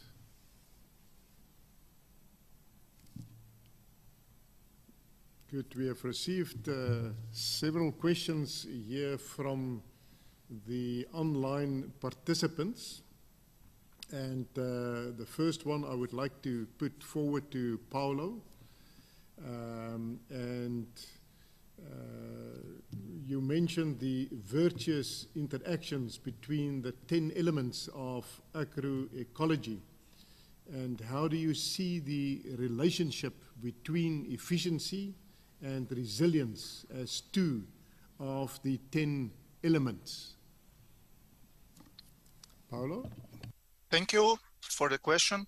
Yes,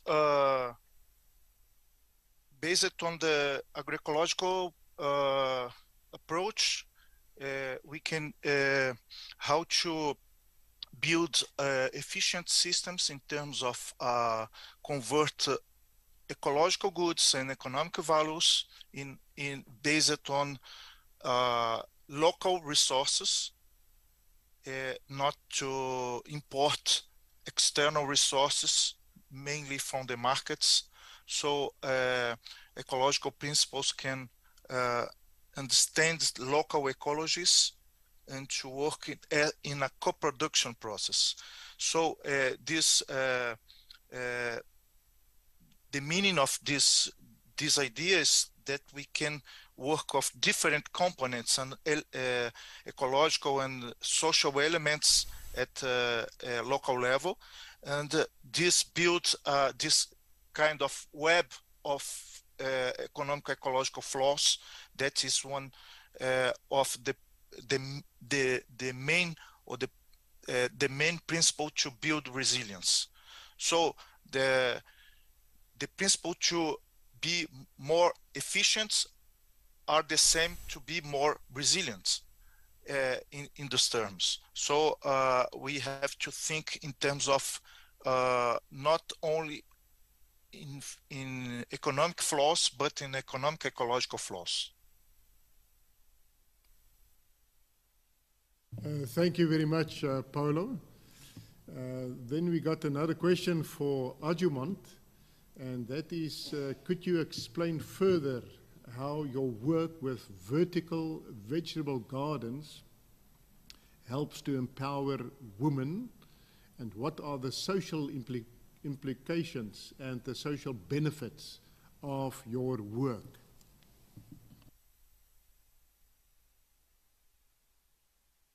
Sorry, I couldn't unmute myself. So in terms of social benefit, I think let's visualize a high altitude farming family, and this family lives out of multiple livelihood resources. For example, some of the people may have migrated to other areas in search of labor, and women and elderly back home looking after their farming, livestock, small agricultural economy actually around the household. So in terms of empowerment for women, I think one is that we must consider that these kind of families, women are heavily workloaded. They have to perform their home chores, they have to perform their farming, their livestock, they are also engaged in several other activities. They are also responsible for their social networking, which is also one of the livelihood strategies. So there are two objectives to vertical farming. Number one, optimize resources so that they can really grow vegetables in minimum resources that they have, and maximize production for their family. The first objective is their own family and nutrition. And most of these families do suffer malnutrition and lack of access to secure food resources around the year. So in that sense, I think we have been able to reduce their work burden, by the fact that the vertical farming is less cumbersome, easy to monitor, easy to look after these vegetables, tending operations, watering, everything is easy, picking process is easy. Secondly, they have an extended season for vegetable collection, because of the tunnel and vertical methodology of cultivation. So more vegetables for the home, but there is always surplus production which they can sell. And this brings home economic revenue, economic benefit, economic empowerment. Earlier, most of the women, if I give you an example of one of the districts in Gilgit-Baltistan, most of these women cultivated vegetables for themselves. And that was also not enough. Half of the vegetable would probably be wasted because of the pest attack or hailstorm or something. Now, if they have an extended vegetable production time and they have surplus vegetables, they can also sell in the neighborhood. So this is an extra cash. So money saving on one hand, and then extra cash by selling vegetables. So this is economic empowerment also. So I would, if I finger count benefit, one is nutrition, the second is extra income. Then we have, of course, a lot of money saving for purchase of vegetables to fulfill family needs, and reduced need for external inputs. Most of these vegetables are almost organic. There is no external input required because these are grown in homestead environment, and in vertical farming manner, there has been very little prevalence of pests. Therefore, we are super happy with this experience. So far, the scale has been very small. We have applied this for about 500 to 600 households. And we are now trying to upscale this in other cities and in other semi-urban areas where vegetable prices have really are really rising. And I must not forget to mention that this has been a very, very interesting experience, especially during COVID-19 times, when a lot of women did not have access to market, but their own vegetable garden was saving them. So we were very happy that there was food at home to rely on, even when access to market was very limited. Thank you very much, Arjuman. We got the last question here to both or all the presenters, but of course it's only Paulo and Arjuman that are with us. So the question is, all panelists today agree that increased biodiversity can bring multiple benefits. And the topic of stability in yields and productivity was also touched on.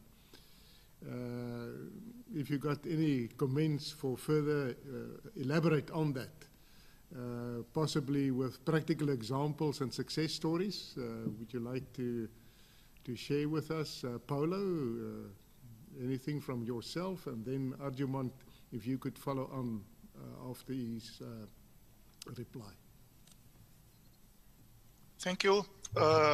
Yes, this is a very important question because this is very well known that biodiversity is a core condition to build sustainability in agricultural systems. But at the same time, we need to think in different scales or different, because we can't promote biodiversified systems if the markets can't receive different kind of productions. So one of the institutional environment is very important also to promote biodiversity. And I'm thinking in terms of the structure of markets. Today, peasant farmers are producing more and more commodities to deliver to industries, to ultra-processed foods, and this is one of the reasons that agroecosystems are more and more specialized, based on monocultures. So this is not only a technical issue. We have to, how I said before, it's the technical innovation is totally engaged in institutional innovation. And we have to build other kind of institution to promote biodiversity.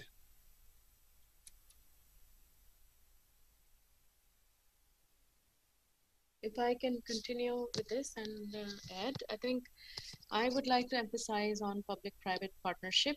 And I would, when I say public-private partnership, I would also like to include actors from research, academia, and others who have, of course, very important contribution in agriculture and sustainable production.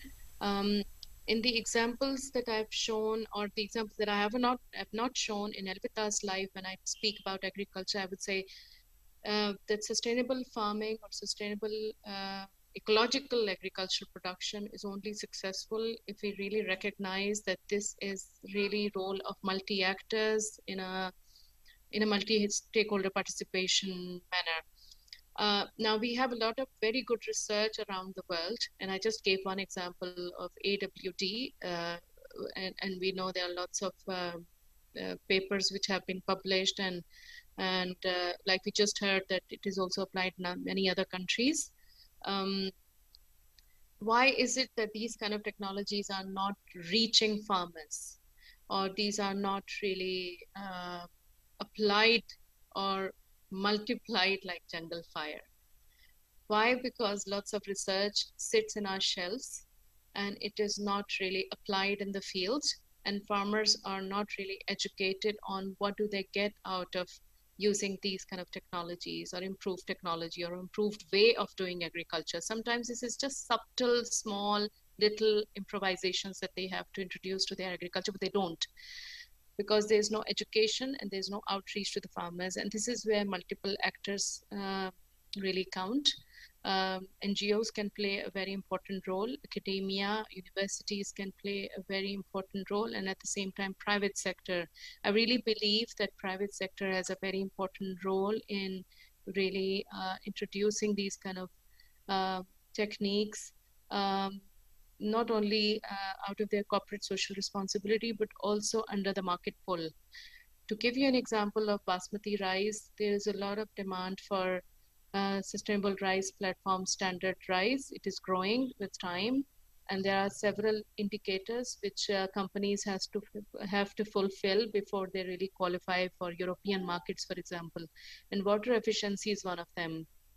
Use of external agrochemicals or aflatoxin are other similar indicators for international markets.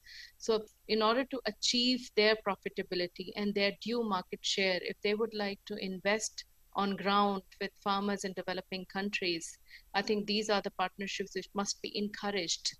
And these are being encouraged in my country, for example, in case of basmati rice and cotton, agriculture extension departments of the government, they are partnering with private sector. And together, if they team up, and organizations like ourselves who reach out to the farmers, these three forces, when come together, really can achieve some very good results. Now, the challenge is subsistence farming, because these are the farmers who do not have any access to private sector, or private sector, they are not very interesting for private sector. I think there a greater role lies with development agents who digest these kind of techniques and technologies and messages which Paolo and many other researchers are bringing, to really bring those to the farmers and make it workable for them or adapt them to their context. That's my job. And once we can adapt this to their context and really learn from them as well, a very nice technological design can emerge, which is replicable, which is acceptable, and which brings sustainable results. So I would emphasize on multi-actor partnership as a key to the success to all of us, what all of us want to achieve. Thank you very much, Arjumand. In closing, this of course brings us to the end of this session, and from the messages that were presented by the four presenters, I believe we should all strive for all production to build the resilience of people, communities and ecosystems, considering that natural resources must be protected and regenerated as elements of living nature. Let us again just thank all the presenters.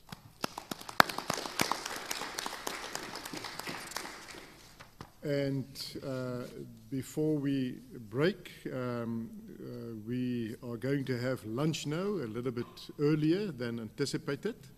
And I would just mention that we invite you to follow the launch event on implementation of the One Country, One Priority country projects, and that you should also be back for this afternoon session, 1400 Central European Time.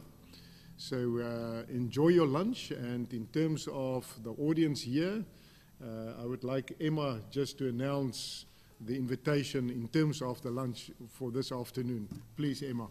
Yes, thank you very much for being here. For you that are in the room, we are inviting to have lunch together in front of the Sheikh Zayed Center downstairs, where the OCOP program will be launched. So it will be served like lunch to everyone. Thank you. Thank you very much. That then ends our session for this morning. Thank you very much.